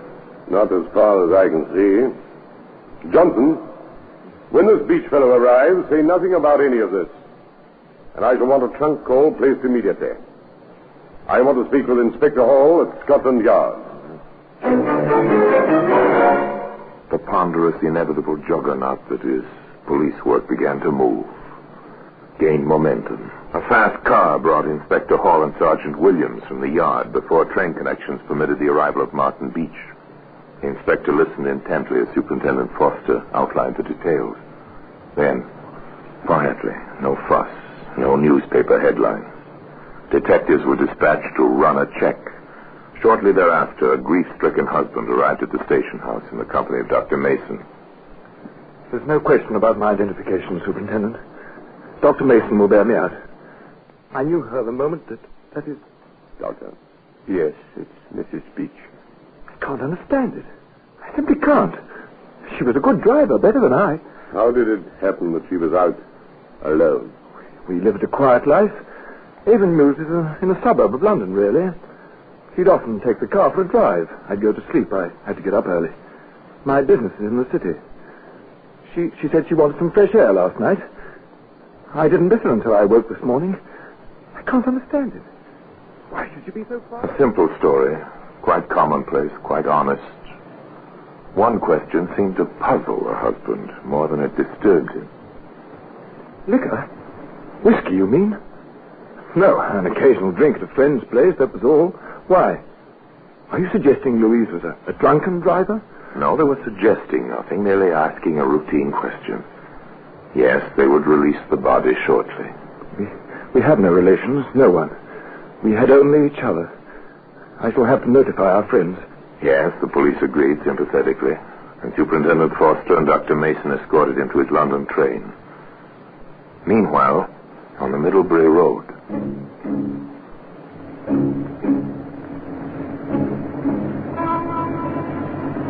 Your name, Carey? Yes, sir. My name's Williams, CID. My identification. Yes, Sergeant. Something gone wrong? You heard of the accident down the hill? Yes, of course. How late do you keep this petrol station open? 12, 1 o'clock, depends on the traffic. And last night? I closed up about 1, locked the tanks, and then Any customers around that time? Well, there was a dark sedan, man and woman. You got a good look at the woman? He was driving, bought 5 gallons. She was asleep in the front seat. Any sign of whiskey? Well, he had a breath on him, Sergeant. Seemed in a hurry, too. Edgy. Now, look, this photo mean anything to you? Yes, it looks a little... It's hard to tell at night that the light's bad. Is she sleeping there in the picture? No. She's dead. They call it backtracking. They try to trace the car along the road it traveled. The gas stations first. In this case, where whiskey was present, the taverns and the inns were checked as well. You're the landlord here? Yes, sir. My wife said you're the police. Yes. We're trying to trace the man and the woman. This picture mean anything to you? Yes, sir. She was here last night. Till closing time. Had a bit too much, I'm afraid, sir. No. Was she alone? No, sir. No, with a shortish fella. Dark, quiet, in a nervous sort of way. I remember, because, he wanted to buy a bottle, but I'd none to spare. And I rather thought what with driving and all, they'd already had enough.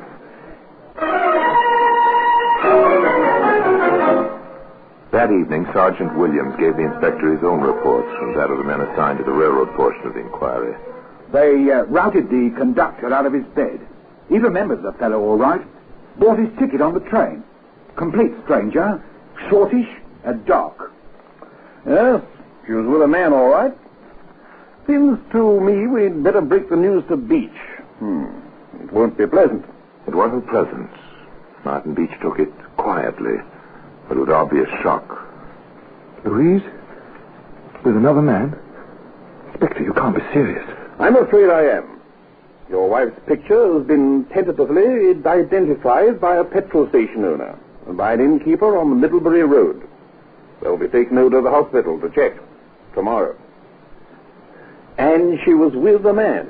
No, it's not possible. No one could have been that secretive. Why? We just lived for each other. Well, it's an old story to us, Mr. Beach. You're a busy man. Your wife was alone a good deal. But when? How? Well, you told us yourself. She used the car alone and quite often at night. If I could get my hands on him. Oh, what fools we mortals be. We want him too, Mr. Beach. Now, will you help us? Of course, anything. Anything at all. Then, may we search your wife's effects? Of course, Inspector. Search the whole house if you think it will.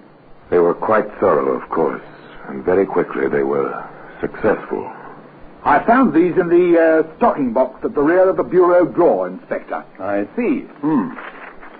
Letters. Mr. Beach, do you know a Fred Hennessy? No. May I see the letters? I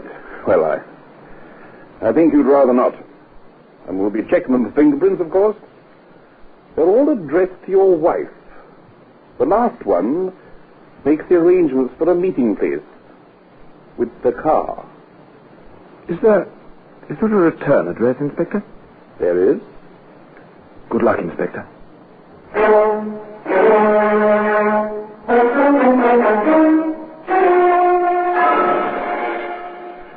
The inspector and Sergeant Williams had luck.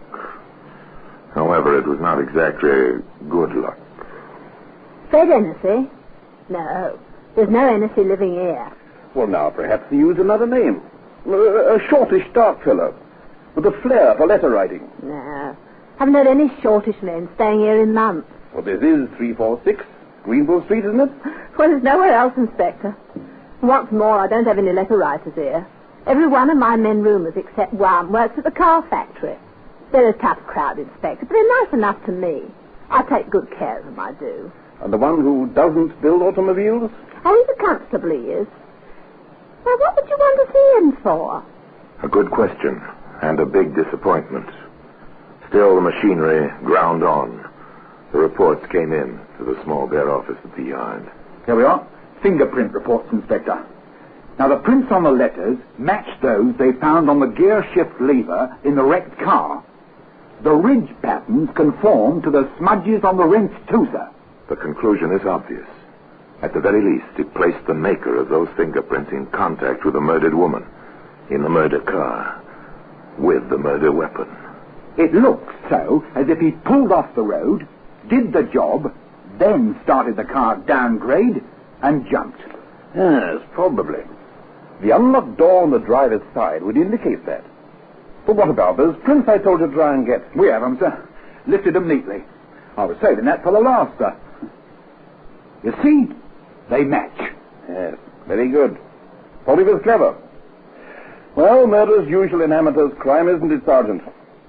What about the men to identify him? They'll be in London in the morning, sir.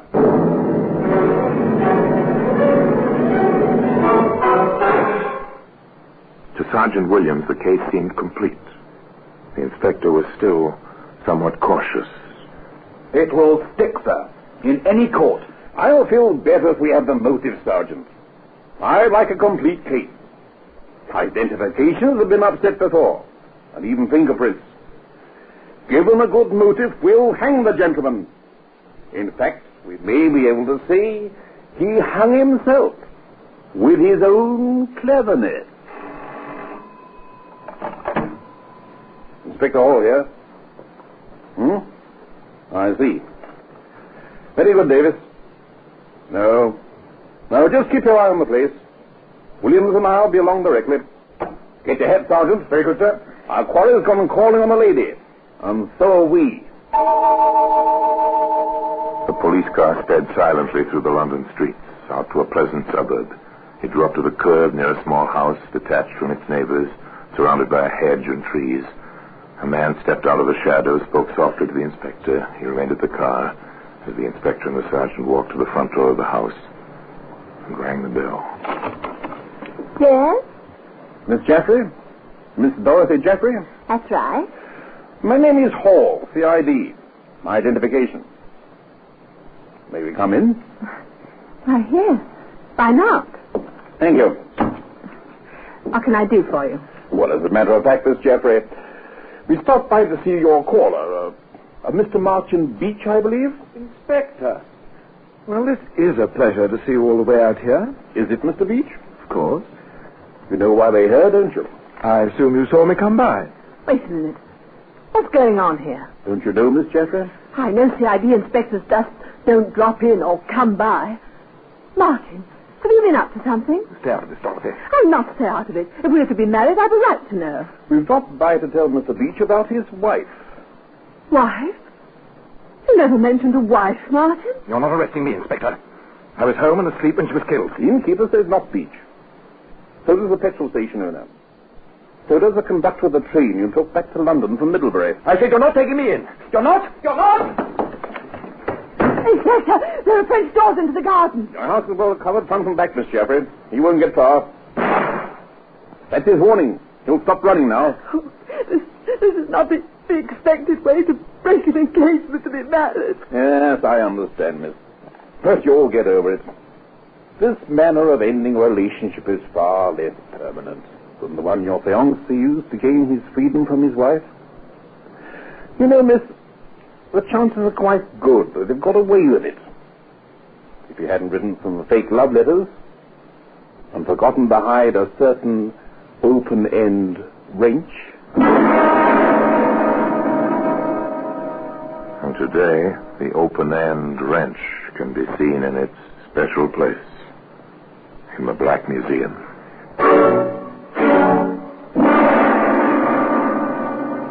Orson Welles will be back with you in just a moment. It's an old dodge, of course. May have worked many times. Commit a murder, wreck an automobile to cover its traces. It might have worked this time if Martin Beach had known that dead bodies do not bruise. If he'd been really clever and had succeeded in burning the car and the body. If. But he was not really clever. His cleverness failed him. Failed him at 8 o'clock one morning in Dartmoor prison. As for Dorothy Jaffrey, she disappeared when she had come into the great anonymity which is London. And so until next time, till we meet in the same place for another story about the Black Museum, I remain as always obediently yours.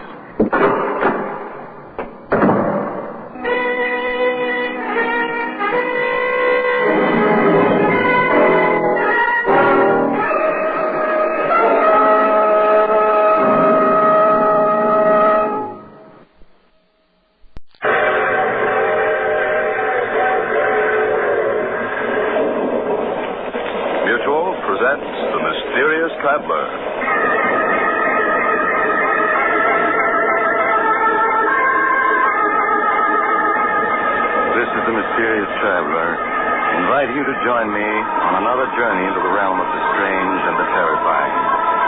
I hope you will enjoy the trip, that it will thrill you a little and chill you a little. So settle back, get a good grip on your nerves, and be comfortable, if you can. For in a few moments, you're going to meet a ghost, the strangest phantom that you ever heard of. But first, I want you to be my guest on a little train ride. We're running at 60 miles an hour on open track in the dead of night. Now we thunder through a sleeping village. Then beyond it, we plunge into the waiting mouth of a tunnel. We race through the tunnel and into the open again. Over a trestle and on into the night. A little world of our own, rushing forward resistlessly, a symbol of power and speed and life. Yes, trains do have a life of their own, as you'll see in the unusual ghost story that I call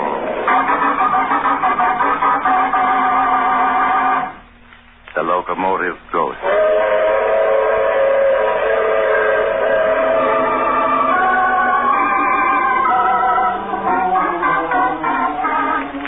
My story starts some years ago in a hilly region of western Pennsylvania. It's almost midnight, and two men laden down with several handbags are moving cautiously over the rough ground beneath a railroad trestle. They come to a spot beneath one end of it, and there in the darkness, they stop and turn on a flashlight. All right, we can sit down and rest now. Hey, sure this is the right spot? Of course, I'm sure. It's the loading spur that branches off at a mine entrance.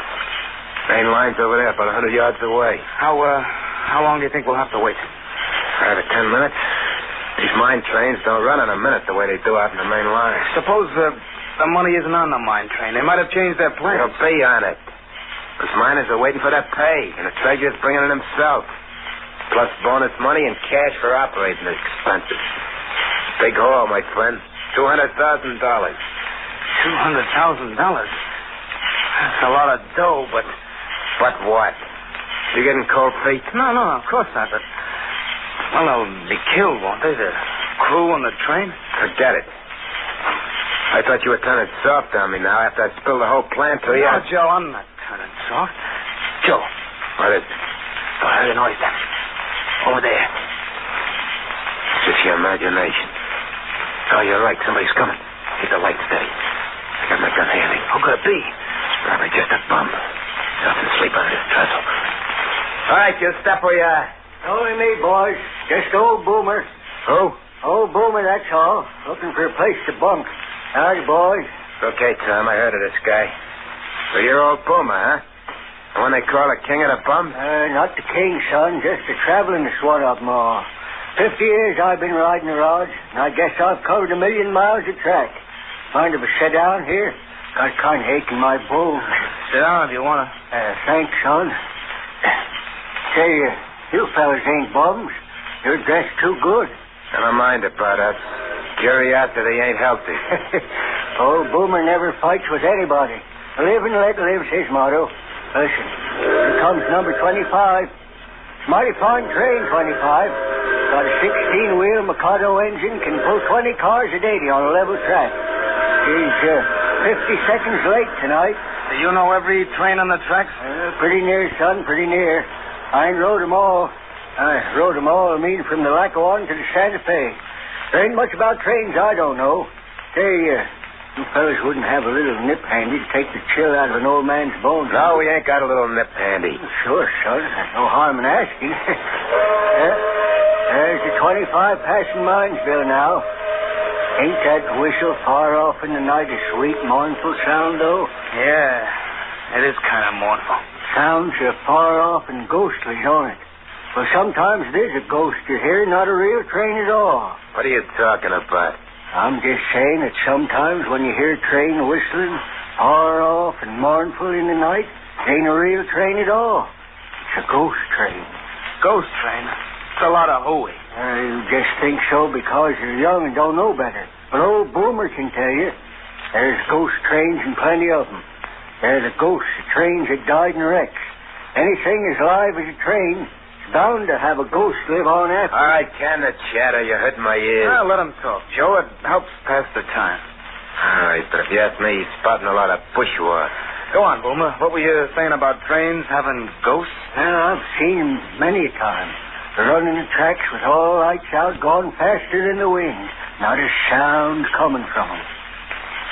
I've seen the Heavenly Express, too, a couple times. What's the Heavenly Express? It's a special train, son. It's on the Earth to Heaven run. Travels 1 million miles a minute when it gets up speed. Takes the souls of railroad men from this world to the next. It always passes by when a wreck's going to happen. That's enough talk. I'm sick of listening to you. All right, son. You don't believe me, but I know what I know. I hear it coming. I hear it coming now. Hear what coming? The Heavenly Express. It's coming down this track. Listen. I don't hear anything. There's nothing to hear. Passing right by overhead. Now it's slow. It's going to stop. It's never stopped before. That means the wreck's going to be here. Joe, he knows. That's it. That's what you're here for. You're going to wreck that mine train. Hear that, old man? That's a mine train turning into this spur. You're right. We're going to wreck it. No, you can't. You must. But before we do, we got to take care of you. And this is how we're going to do it. You shot him. I guess the Heavenly Express stopped for me, too. I sure hope so. But you fellas, it'll punish you. It'll follow you. Sure as I'm laying here. Oh, follow us. What are you talking about? The Judgment Special. It punishes fellas who wreck trains on purpose. It runs any place has tracks. And it follows them until it gets them. One way or another. Because murdering a train is like murdering a man. You got to pay for it. And you'll pay for it. Think I'm crazy. You'll see. You'll see. Yeah, that shut him up. Crazy old coot. I wish I hadn't killed him, Joe. Don't be a sap. Couldn't let him live to tell what he knew, could I? No, of course not. Listen. I hear the mine train coming. We just got time to get ready now. Put the suitcase with the dynamite against the trestle here. That's it. Now, come on, help me unroll a wire. Yeah, sure, Joe. Anything you say. That's it. Keep coming. Gotta get plenty far away. Hear the train now? Yeah, I hear it. I can see the headlight, too. Look how bright it is. Okay, this is far enough. Take me just a second to hitch up the detonator. There it is. Now we're all ready. It's on the trestle now. Almost halfway across. What's the matter? You sound shaky. Listen, Tom, you're in this now, and it's too late to back out, you hear? Yeah, I know. It's almost across. All right, then I'll close the detonator. Now, there she goes.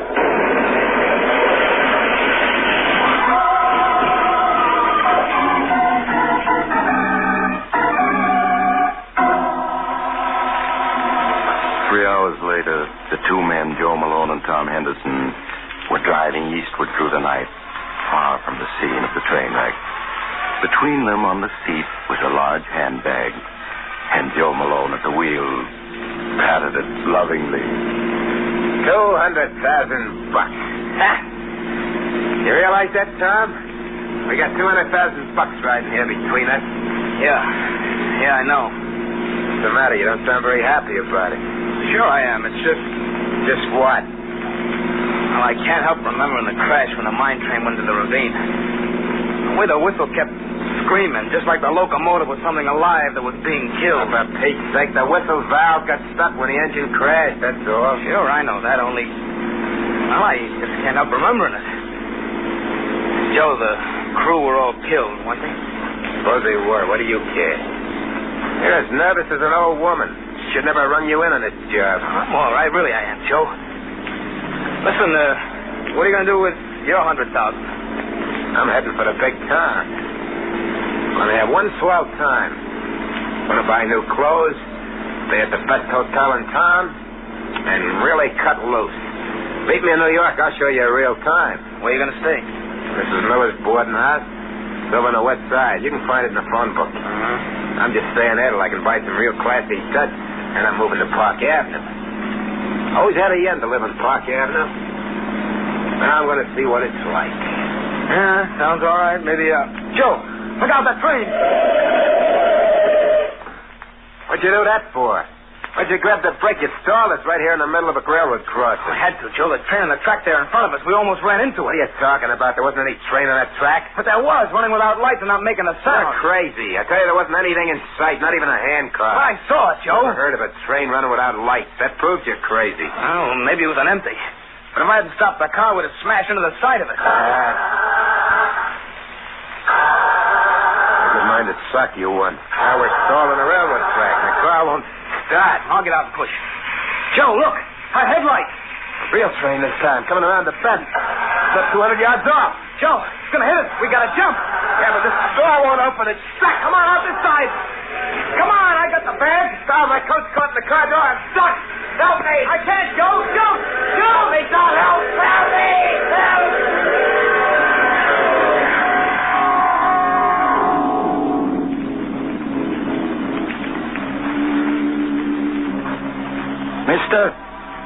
Mister, you all right? Yeah, I'm all right. But my friend, he must have been killed. Yes, he sure was. So when do you get away? Look at your car. There's pieces of it spread a quarter mile up the track. Whatever made you stop right there in the crossing? Car stalled.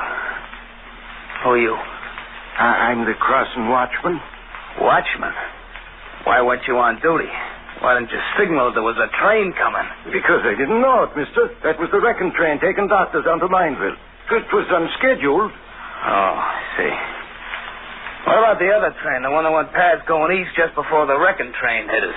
Other train? Yeah. Well, no other train due through here till 6 a.m. this morning. I saw it, I tell you, traveling without lights. No train ever travels without lights. It's against the law. Say, are you drunk? No, I'm not. Where you going? Listen, I got a report to make on this.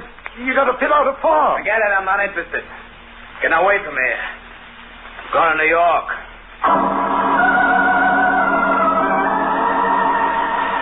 Late the next afternoon, Tom Henderson reached New York. Not knowing where else to go, he hunted in the phone book for Mrs. Miller's boarding house that Joe Malone had mentioned and went there. Mrs. Miller gave him a room on the top floor, And there he carefully locked in the closet the precious handbag that held $200,000.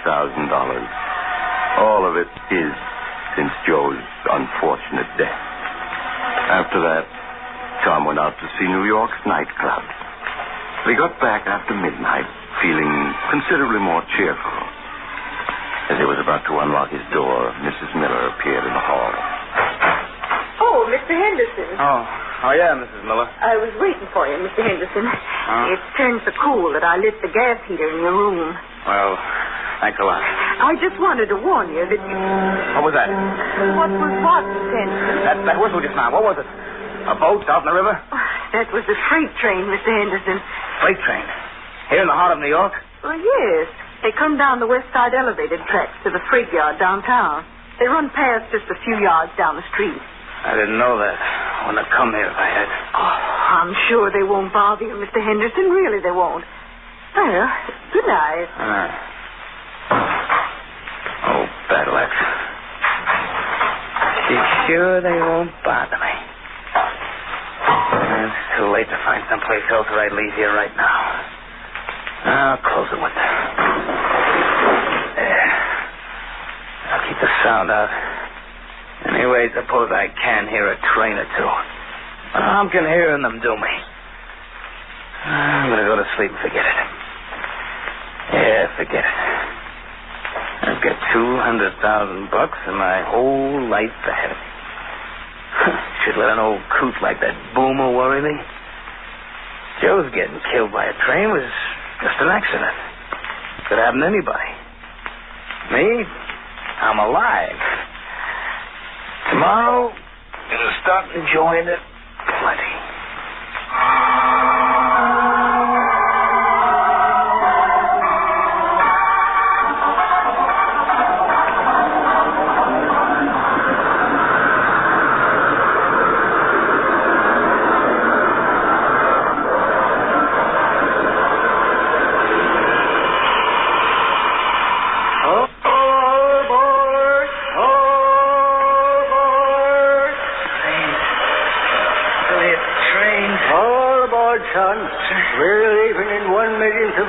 Then we got to be on time. Boomer, it's you. That's right, son. You got to wake up and get aboard. We're pulling out. A railroad station someplace, but everything's so misty I can't see much. No time for talking, son. Got to get aboard. Yeah, but I'm the only passenger, except for you and me, there isn't another soul in sight. And you're wearing a conductor's uniform. They promoted me. Now, come on, get aboard. I don't want to. I don't like trains. I don't want to go anyplace. Can't help it. This is a special trip just for you. And you got to be aboard. Come on now, up those steps. That's it. Now we're off right on time to the millionth of a second.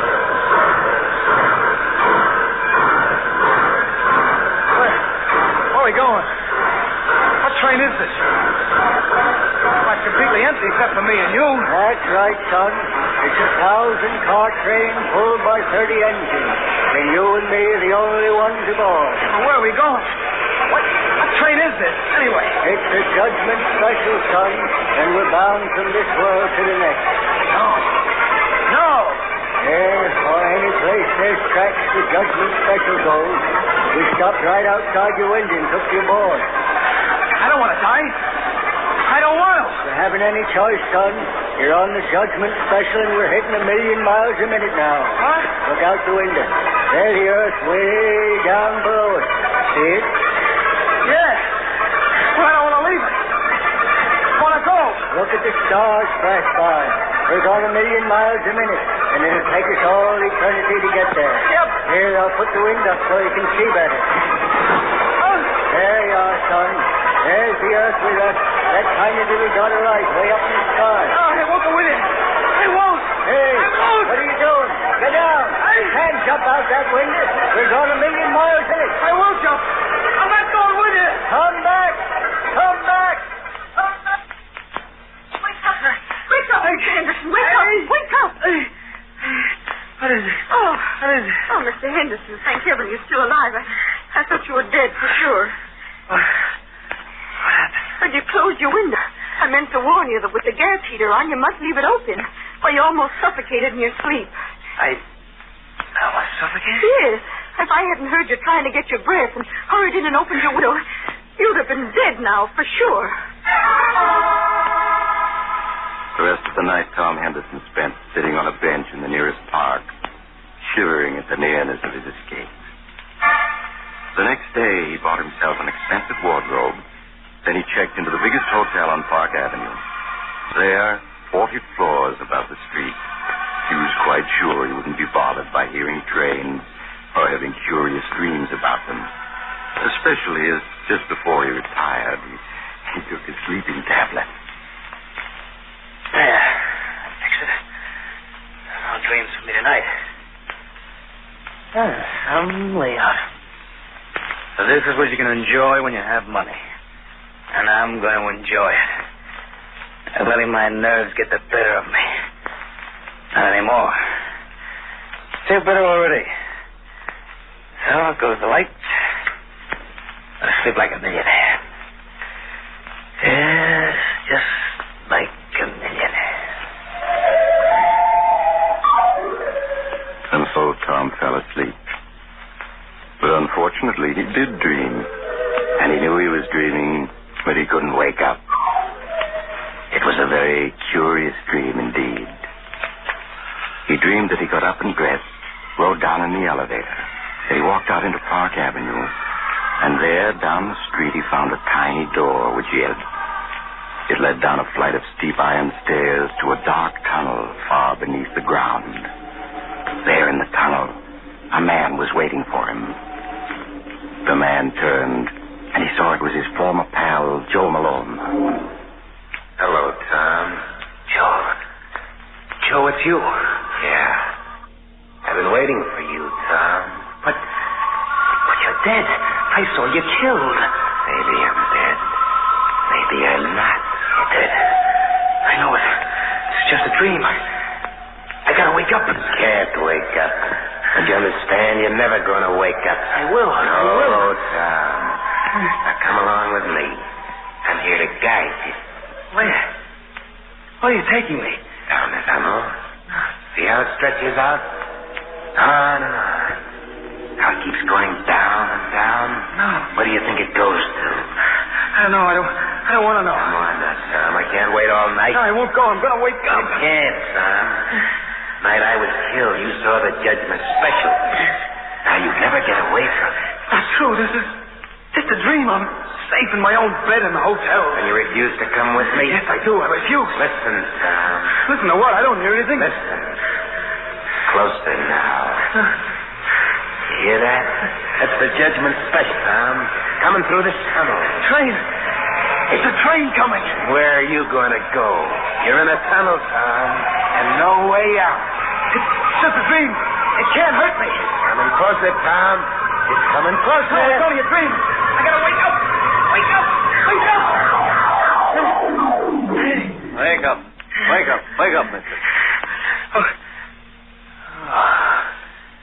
Thank heavens I'm awake. I'd say not any too soon either. But who are you? So dark. Carrying a lantern. Oh, my, mister, I'm a track walker. Track walker? What do you mean? I mean that I inspect the track here under Park Avenue. What? How did I get here? Why, mister, a minute ago I found you walking in your sleep, your eyes tight closed down this tunnel right under Park Avenue. Park Avenue? If I hadn't met you, you never would open your eyes again, because number 10 is due along here in 3 minutes. And it wasn't a dream. I really am in a railroad tunnel. Yes, I am. I'll say you are. How you got here, I don't know, unless you came down one of the inspection doors from the street. But, brother, if this walking in your sleep is something you do often, take my advice and see a doctor. But Tom didn't go to a doctor, for he knew what a doctor would say. But it was his nerves, his guilty conscience. Now Tom felt he had to get away, far away to a place where there were no trains to haunt him. At dawn, he bought a ticket on the first plane leaving for Canada. That afternoon, he found himself in a tiny town deep in the heart of Canada. There he hired a French-Canadian guide to take him by canoe far into the woods, away from any trace of civilization. Late that night, they arrived at the cabin where the guide lived with his wife. Tom unpacked his suitcase and joined the guide and his wife on the porch. For the first time since the wrecking of the mine train, Tom felt at peace. Oh, this is something like it. It is peaceful, is it not, monsieur? Yeah. Monsieur, nerves are better already. Yes, this is what I need. How far is it to the nearest railroad? It is 80 miles, monsieur. 80 miles. Old Boomer said it traveled anywhere there were tracks. 80 miles ought to be enough. Pardon? I do not understand. Oh, never mind.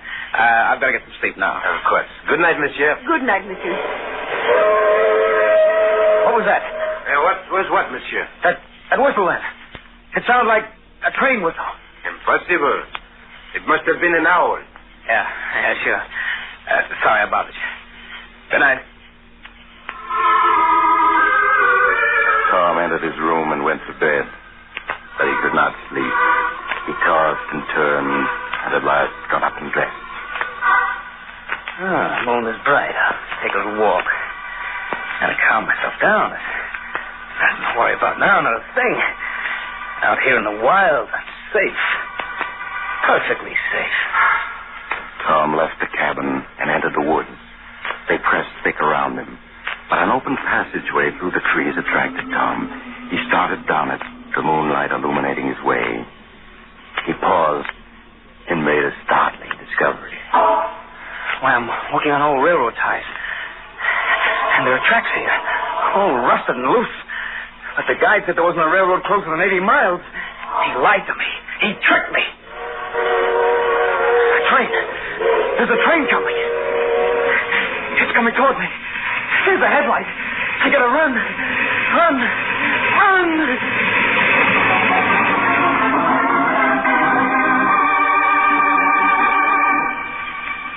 Marie! Qu'est-ce que c'est que ça, Pierre? The nervous one. He is not in the cabin. He has wandered up into the woods. Oh, that is strange. We must go after him. Hurry, before he does himself an injury.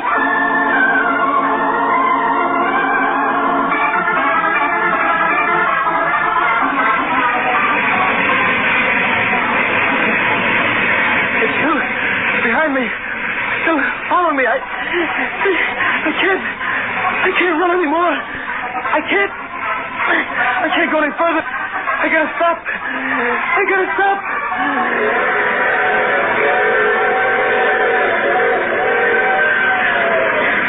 The judgment special, son. It runs any place there's tracks, and it follows you till it gets you. Because murdering a train is like murdering a man. You've got to pay for it. You think I'm crazy. You'll see. Here it comes, son. No!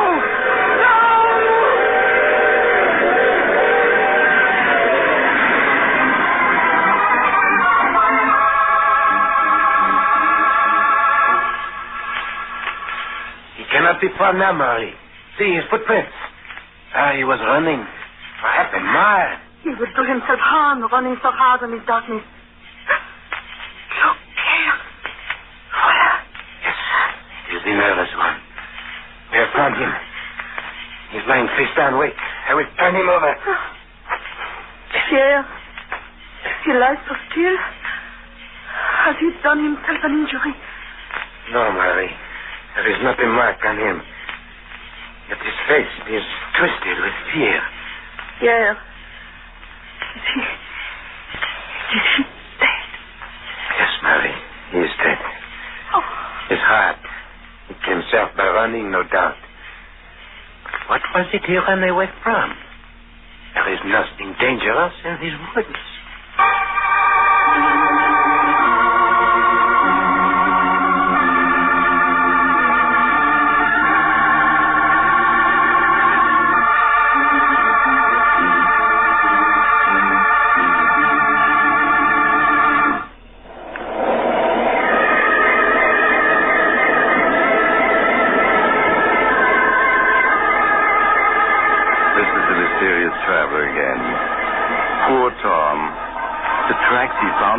On led to an abandoned logging camp.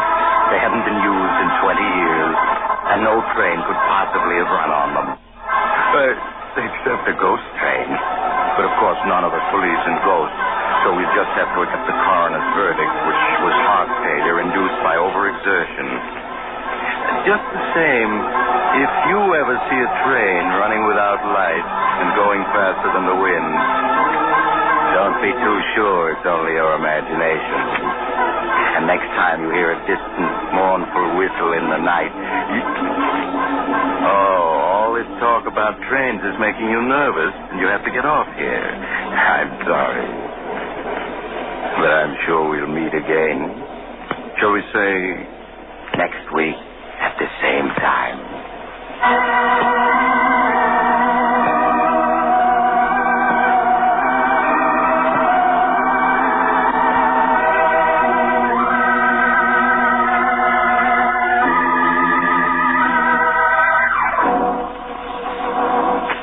You've just heard The Mysterious Traveler, a series of dramas of the strange and terrifying.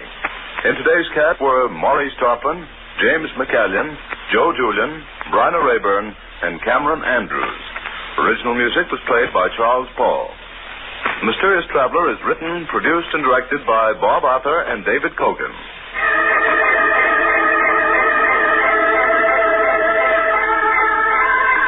Listen next week to a tale titled The Man the Insects Hated. Another strange and shivery tale of the Mysterious Traveler. The Mysterious Traveler has come to you from our New York studios. Carl Caruso speaking. This is the Mutual Broadcasting System. Strange Wills. Starring the distinguished Hollywood actor Warren William, and featuring Lorene Tuttle and John Brown, with Howard Culver and an all-star Hollywood cast. Original music by Del Castillo.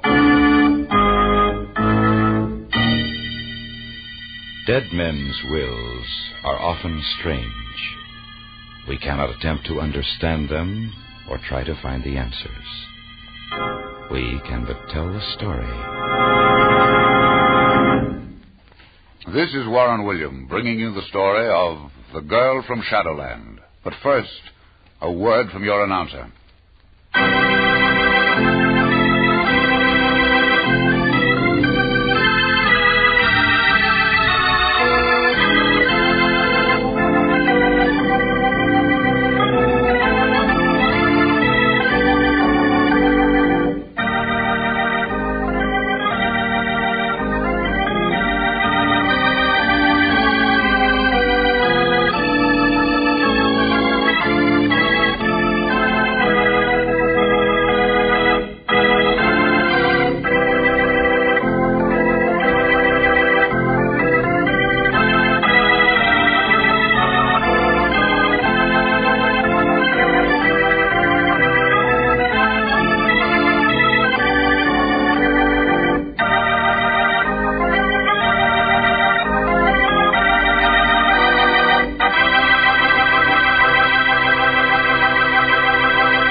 And now, The Girl from Shadowland, with Warren William as John Francis O'Connell. Hear ye, hear ye, hear ye. This honorable probate court is now in session. Be seated, please. You may call the first case, Mr. Clerk. The probate case of Lucifer Nicolai, deceased. If the court please, I would like to mention very briefly the background of this, unusual matter. You may proceed, Mr. O'Connell. Lucifer Nicolai, perhaps I should say Professor Lucifer Nicolai, deceased, left a last will and testament which I wish to bring to the attention of this honorable court. Has the estate of the late professor been inventoried? Yes, Your Honor. The entire estate is of no monetary value. It consists of a diary. The diary of Professor Lucifer Nicolai. Perhaps the diary has sentimental value. To whom was it left? If the court please, the deceased has no heirs, no next of kin. He left his diary, in his own words, to a world of fools and skeptics.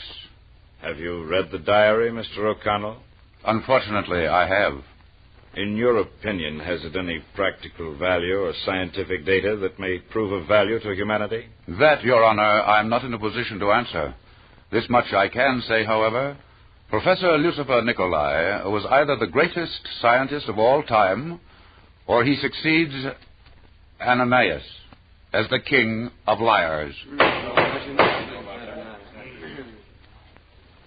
With the court's permission, I would like to read the diary of the late Professor Nicolai. And at the conclusion thereof, let the court determine what should be done with this only asset of the late professor's estate. Very well. You may proceed, Mr. O'Connell.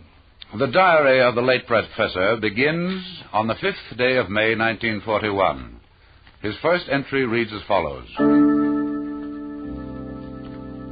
For the last 10 years, I have been preparing myself for this, the greatest scientific experiment the world has ever known. Man has conquered the present, pierced the future, and I shall uncover the past.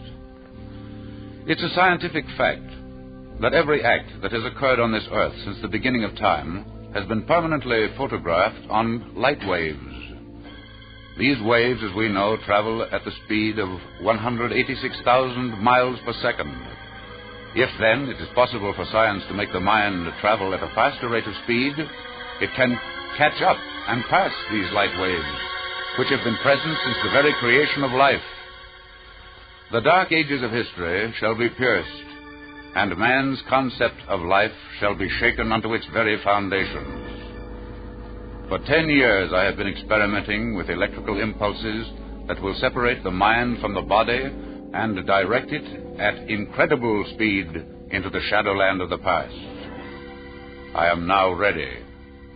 This day I shall choose the subject for my experiment. And how old are you, young lady? I'm 21, sir. You stated you are an orphan? Yes, for as long as I can remember. Mm-hmm. Alice, your application says that you like to read, but you have a good imagination. Oh, yes, sir, that's right. I do like to read. Oh, all sorts of books. And I like to imagine that I... Yes, I know. You are the beautiful girl who falls in love with a hero. Yes. Yes. But not always, Professor. Once I imagined that I visited the moon. And then, when I read 20,000 Leagues Under the Sea, I was... A whale, no doubt. Oh, no, Professor. Oh, no. I was a mermaid. A beautiful mermaid. Well, Alice, where I am going to send you will make all these other places seem like a trip on the subway. Oh, Professor, I love to travel. And you shall, too, young lady. In fact, at a speed that you never believed possible. No one ever dreamed it possible. You shall travel at the speed of almost 500,000 miles per second. 500,000 miles a second? Oh, that sounds awfully fast, Professor.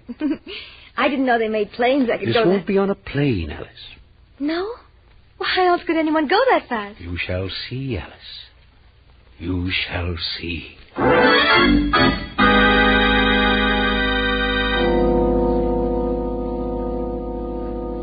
The next entry is dated June 12, 1941. It reads, I am ready for my first experiment into Shadowland.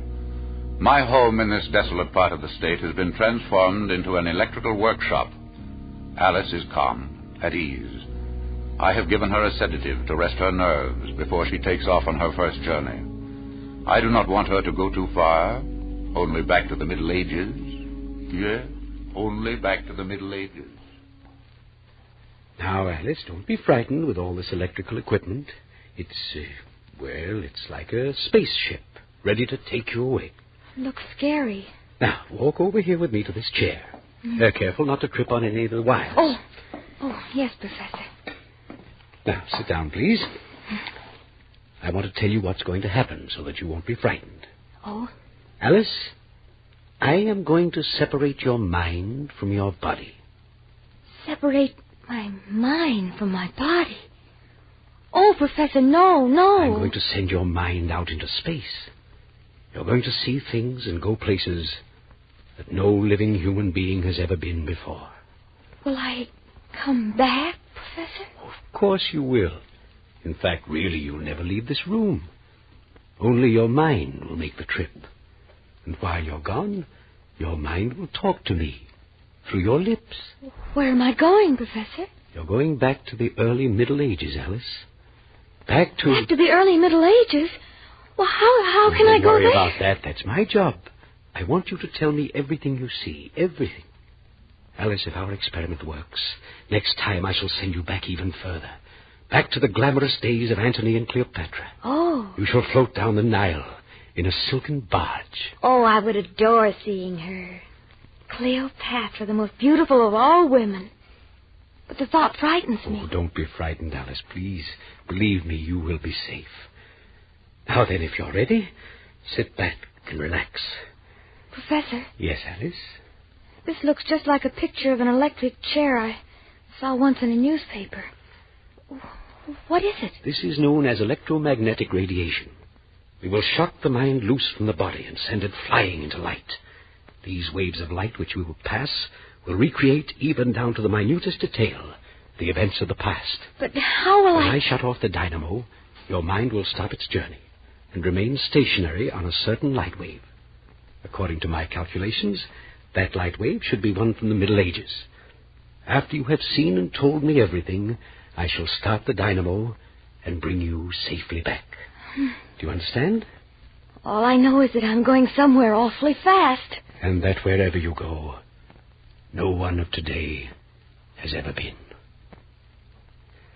All right, I shall start the electricity. Oh. Look into my eyes, Alice. Look. You're tired. So sleepy. You cannot hold your eyes open another moment. They're closing. Your head is nodding. You're asleep. Yes, you're asleep. And ready to travel on your first journey to Shadowland. Now I press a button, and your mind, it is off on a long journey. What will happen to it? We shall soon know. Yes, we shall soon know. 1200, 900, 700, 600. There, it's far enough. I shall stop between the years 5 and 600. Now we're ready to learn the first secret from the dark past. Speak, Alice. Speak. Where are you? What do you see? Hurry. I must bring you back soon. There's but little time. She has long, beautiful yellow golden hair. Her dress is long and flowing. Her eyes are blue and smiling. She is so beautiful. So beautiful. There is a man upon a horse. A white horse. His face is covered with a visor. His body is concealed in a coat of mail. He is riding up to where she is sitting. Seest thou well, my dearest Guinevere? Aye, my king and master. From this hilltop I can see the justing ground from end to end, and even more. And even more, my queen? There's naught else but forest and glen. Oh, I can clearly see the brave knights of the Round Table in shining armor astride their steeds. See, Arthur, beloved, how they cast their glances upward. They are anxiously waiting for their beloved king and leader to join them. I shall join them anon. Arthur, against whom dost thou ride this day? Charles of Melton, a splendid knight and an able horseman. 'Tis said he is the justing champion of the lowlands. Then, my lord, be on guard, or my king and master may perchance find himself unhorsed. King Arthur unhorsed? Ah, thou jokest, Guinevere. Truly, thy tongue dost wag in a manner uncontrolled. By my yellow beard, I swear that the seat of Charles of Melton will feel the greensward in the very first rush. And I shall make fair wager with thee. Wager? What have I to wager, my lord, but the great love I bear thee? I wager a kiss against a kiss, that ye shall hear the multitudes below cry out the name of their king in final token of victory. A kiss against a kiss. 'Tis done, my lord. I shall accept the wager. Might I offer thee a flower from my hair in token of early victory? Wait, here it is. A flower plucked from hair of gold. 'Tis well. 'Tis well. Victory is now a certainty. Oh, purse thy lips, beloved. I shall return to feast upon their honey. Farewell, Guinevere. Farewell. Arthur. Yes, beloved? I shall purse my lips in eager readiness. whether it be victory or defeat.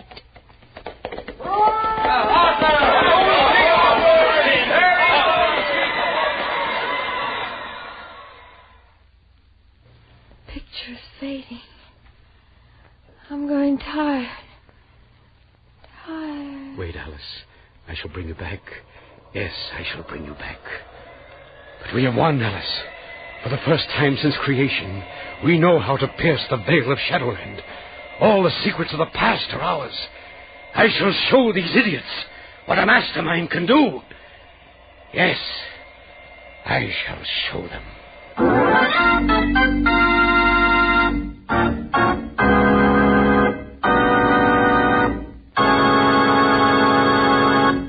Part 2 of The Girl from Shadowland in just a moment.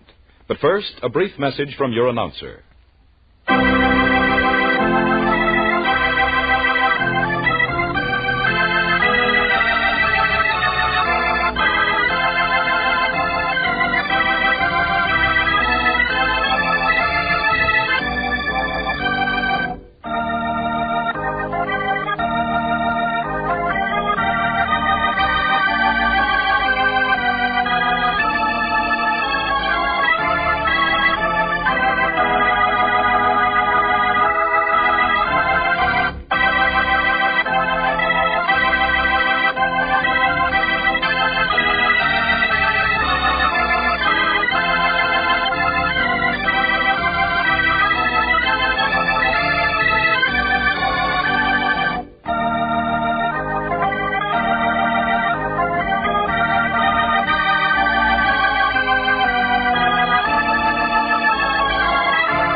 And now back to The Girl from Shadowland, with Warren William as John Francis O'Connell.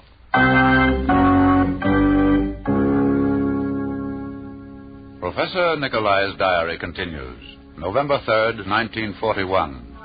The last few months have been spent in improving the electrical impulses of my equipment in order to bring even greater cosmic speed to the journey which Alice will soon take.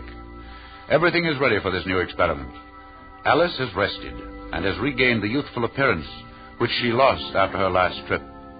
For I know now that only youth can withstand the rigors of these journeys into Shadowland. At 4 o'clock, she comes into my laboratory. She is anxious now to begin her trip. She's had a strange look in her eyes that bothers me. Lately, she's been losing interest in worldly matters and speaks only of her experiences in the mystic realm of Shadowland. I wonder what will happen to her this trip. Please hurry, Professor. Please hurry. I've waited so long to go back. Just a moment, Alice. Just a moment. And then you shall be off. Off on a tremendous new adventure. Will I see the lovely lady with the golden hair? The one who was called Guinevere? No, Alice. But you shall see something far more interesting. Much, much older. You shall see one of the secrets of civilization. You shall see, if my calculations are correct, the building of the Great Pyramid. Well, that's in Egypt, isn't it, Professor? Yes, you're right. Egypt. But the Egypt of over 5,000 years ago. 5,000 years ago. Think of it, Alice. Oh. You shall actually witness the building of this phenomenon of man. One of his greatest miracles. Egypt. 5,000 years ago. Oh, how wonderful. Yes. There we are. Relax, please. That's it. Now then, look at me. Into my eyes. You're tired. So tired. Mm-hmm. Close your eyes, Alice. Close them. Oh, so slowly. See, you can't open them now because you're sleepy. Sleepy. So sleepy. And now you're going away for a little while. Going out into Shadowland. Your own Shadowland that no one has ever visited. I shall turn on the current. Slowly at first. So slowly. I must not hurt your precious mind. Now I increase the volume very, very carefully. And now the shock. I press this little button. Your mind is freed from your tired body. You're now on your way to Shadowland. 18th century, 14th, 10th, 7th, 3rd, 1000 BC, 2000 BC. You're nearing the end of your journey, just a while longer. 3000. Yes, you're there. As you stop the motor. I can't stop it. I can't stop it. 6,000, 14,000, 60,000, 90, 200, 250,000. 250,000 BC. 250,000 years before Christ. What will she see? What will she see? Speak to me, Alice. What do you see? I see a man. But he's not really a man. His body is covered with fur. He looks like an ape. There's steam. Steam everywhere. It's a swamp. The man walks on his hands and his feet. And now he's standing up and looking over the steaming swamp. He carries a huge club in his furry hand. He hit something. He's hiding behind a large fern. There's a strange creature coming out of the swamp. It looks like a snake, but it has fat, short legs. Its tongue darts out as though it senses the presence of this ape man. Its tail is huge, so long I can't see all of it. It swings from side to side, knocking over plants and trees. This reptile's eyes are small, red, terrifying. Now this ape-like man has stepped out into the open. He is facing this horrible creature. He's raising his club. The ape man struck the creature on the head. It looks stunned. It has raised up its body. It's looking down on the ape man. His eyes are red, flaming red, ugly. It's trying to grasp the ape man between his short, powerful legs. The ape man is backing away. Now he's circling the animal. Oh, he's tripped. He's fallen. It has its huge feet on the ape man's body. It's going to crush him. But wait. The ape man has escaped. He's on his feet. He's circling again. Now, he's struck the creature again. On the head. He's raining blows on his body. The huge animal is stunned. The ape man yells. The beast has fallen on his side.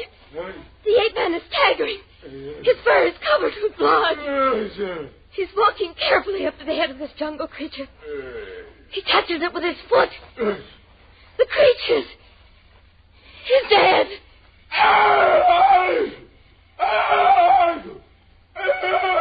The ape man cries out in victory.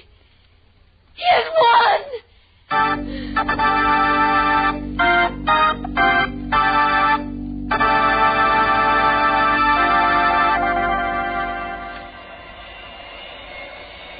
I'm bringing Alice back. I'm greatly worried and perturbed. A change is taking place in her. Her forehead is receding, and the contour of her head seems to be changing. I see a slight fuzz appearing on her face and arms. Her eyes seem to be receding into her head. They're growing smaller. Or maybe I'm losing my mind. I'm afraid I've left her too long in the outer darkness. In just a few more minutes she will return. Just a few more minutes. Alice, just a few more minutes, and you shall be back. She's still changing in physical appearance. Her shoulders and neck are completely covered with soft fur. What is happening? What is happening? I must write quickly in order that posterity and science will know what is taking place, and that I have succeeded in this, the greatest scientific experiment of all time. I have rediscovered the past. I therefore control the future. The world is mine. I am the master of creation. Oh, she's back. She's back. Perhaps I was not too late after all. No, it can't be. Alice, stay there. Don't break your straps. No, don't come near me. I'll save you. No, Alice, no, you fool. The world is ours. We are masters of destiny. No!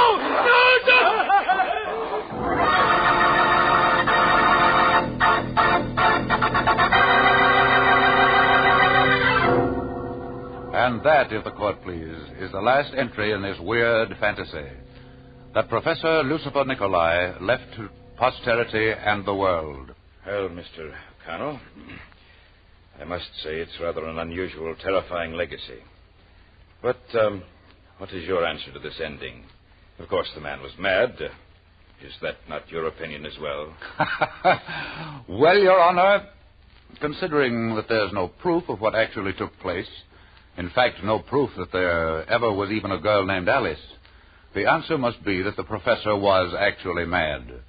However, I personally examined the laboratory. I interviewed the neighbors. I took down the sworn statement of George Montgomery, who was the first to enter the laboratory after he heard the doctor scream. My son and I heard a terrible scream from this man's house as we were driving by, and we ran in. The door to the room where he had all of this electrical equipment was locked, and we had to break it down. The door's locked, son. I'll have to break it in. Here, Dad, let me help.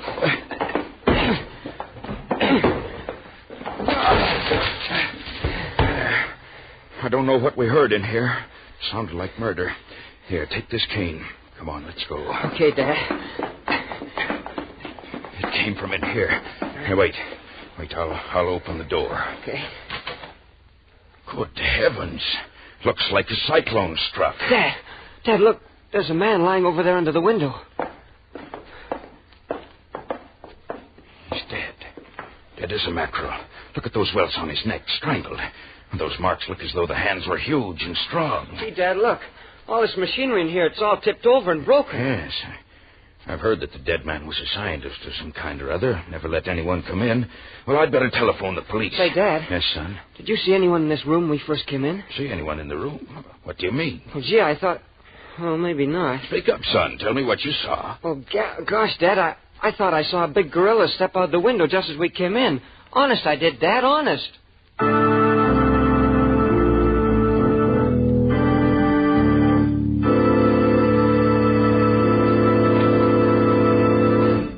Of course, Mr. O'Connell, this was just the imagination of a boy. There was no gorilla, was there? But there might have been, Your Honor. You see, one of the gorillas from Slade Circus escaped just 3 days prior to this unusual incident. But I was informed that it was recaptured about 2 weeks later and is now back with the circus. They claim that it was a young female, the pet of the circus, and utterly harmless. So the professor might have been killed by the gorilla. Or by Alice. I see. Well, what is your opinion in the matter of Professor Nicolai's diary, Mr. O'Connell? I suggest, if the court please, that because nothing contained therein has any substantiation in fact, that the said diary be turned over to the medical branch of State College for further study and contemplation by their psychiatric experts.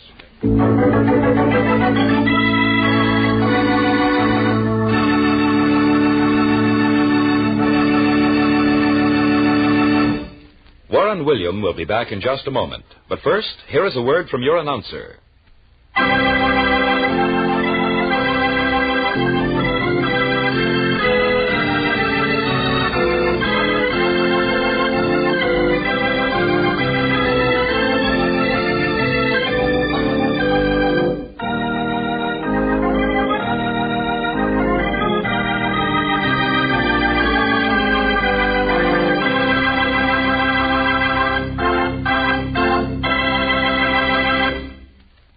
And here again is Warren William as John Francis O'Connell.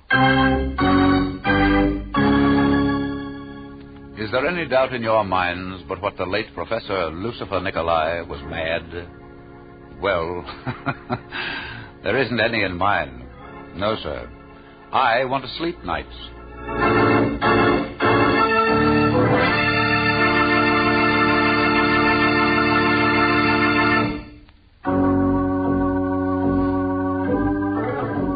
Next week I have a story to tell you that to say is different is putting it mildly. An emerald prospector down in Colombia saw a picture in an old magazine which he found in the jungle. It was a girl's picture, but more, it was the picture of Patsy Bubbles Moran, Queen of Burlesque. Well, our old prospector then and there decided to leave his emerald mine to this charming and alluring girl. And did she take the emerald mine? Well, As Grant took Richmond, so did Bubbles Moran ahead for Columbia. But what happened after she arrived is another matter. We call this unusual story Emeralds Come High. This is Warren William, inviting you to be with us again next week.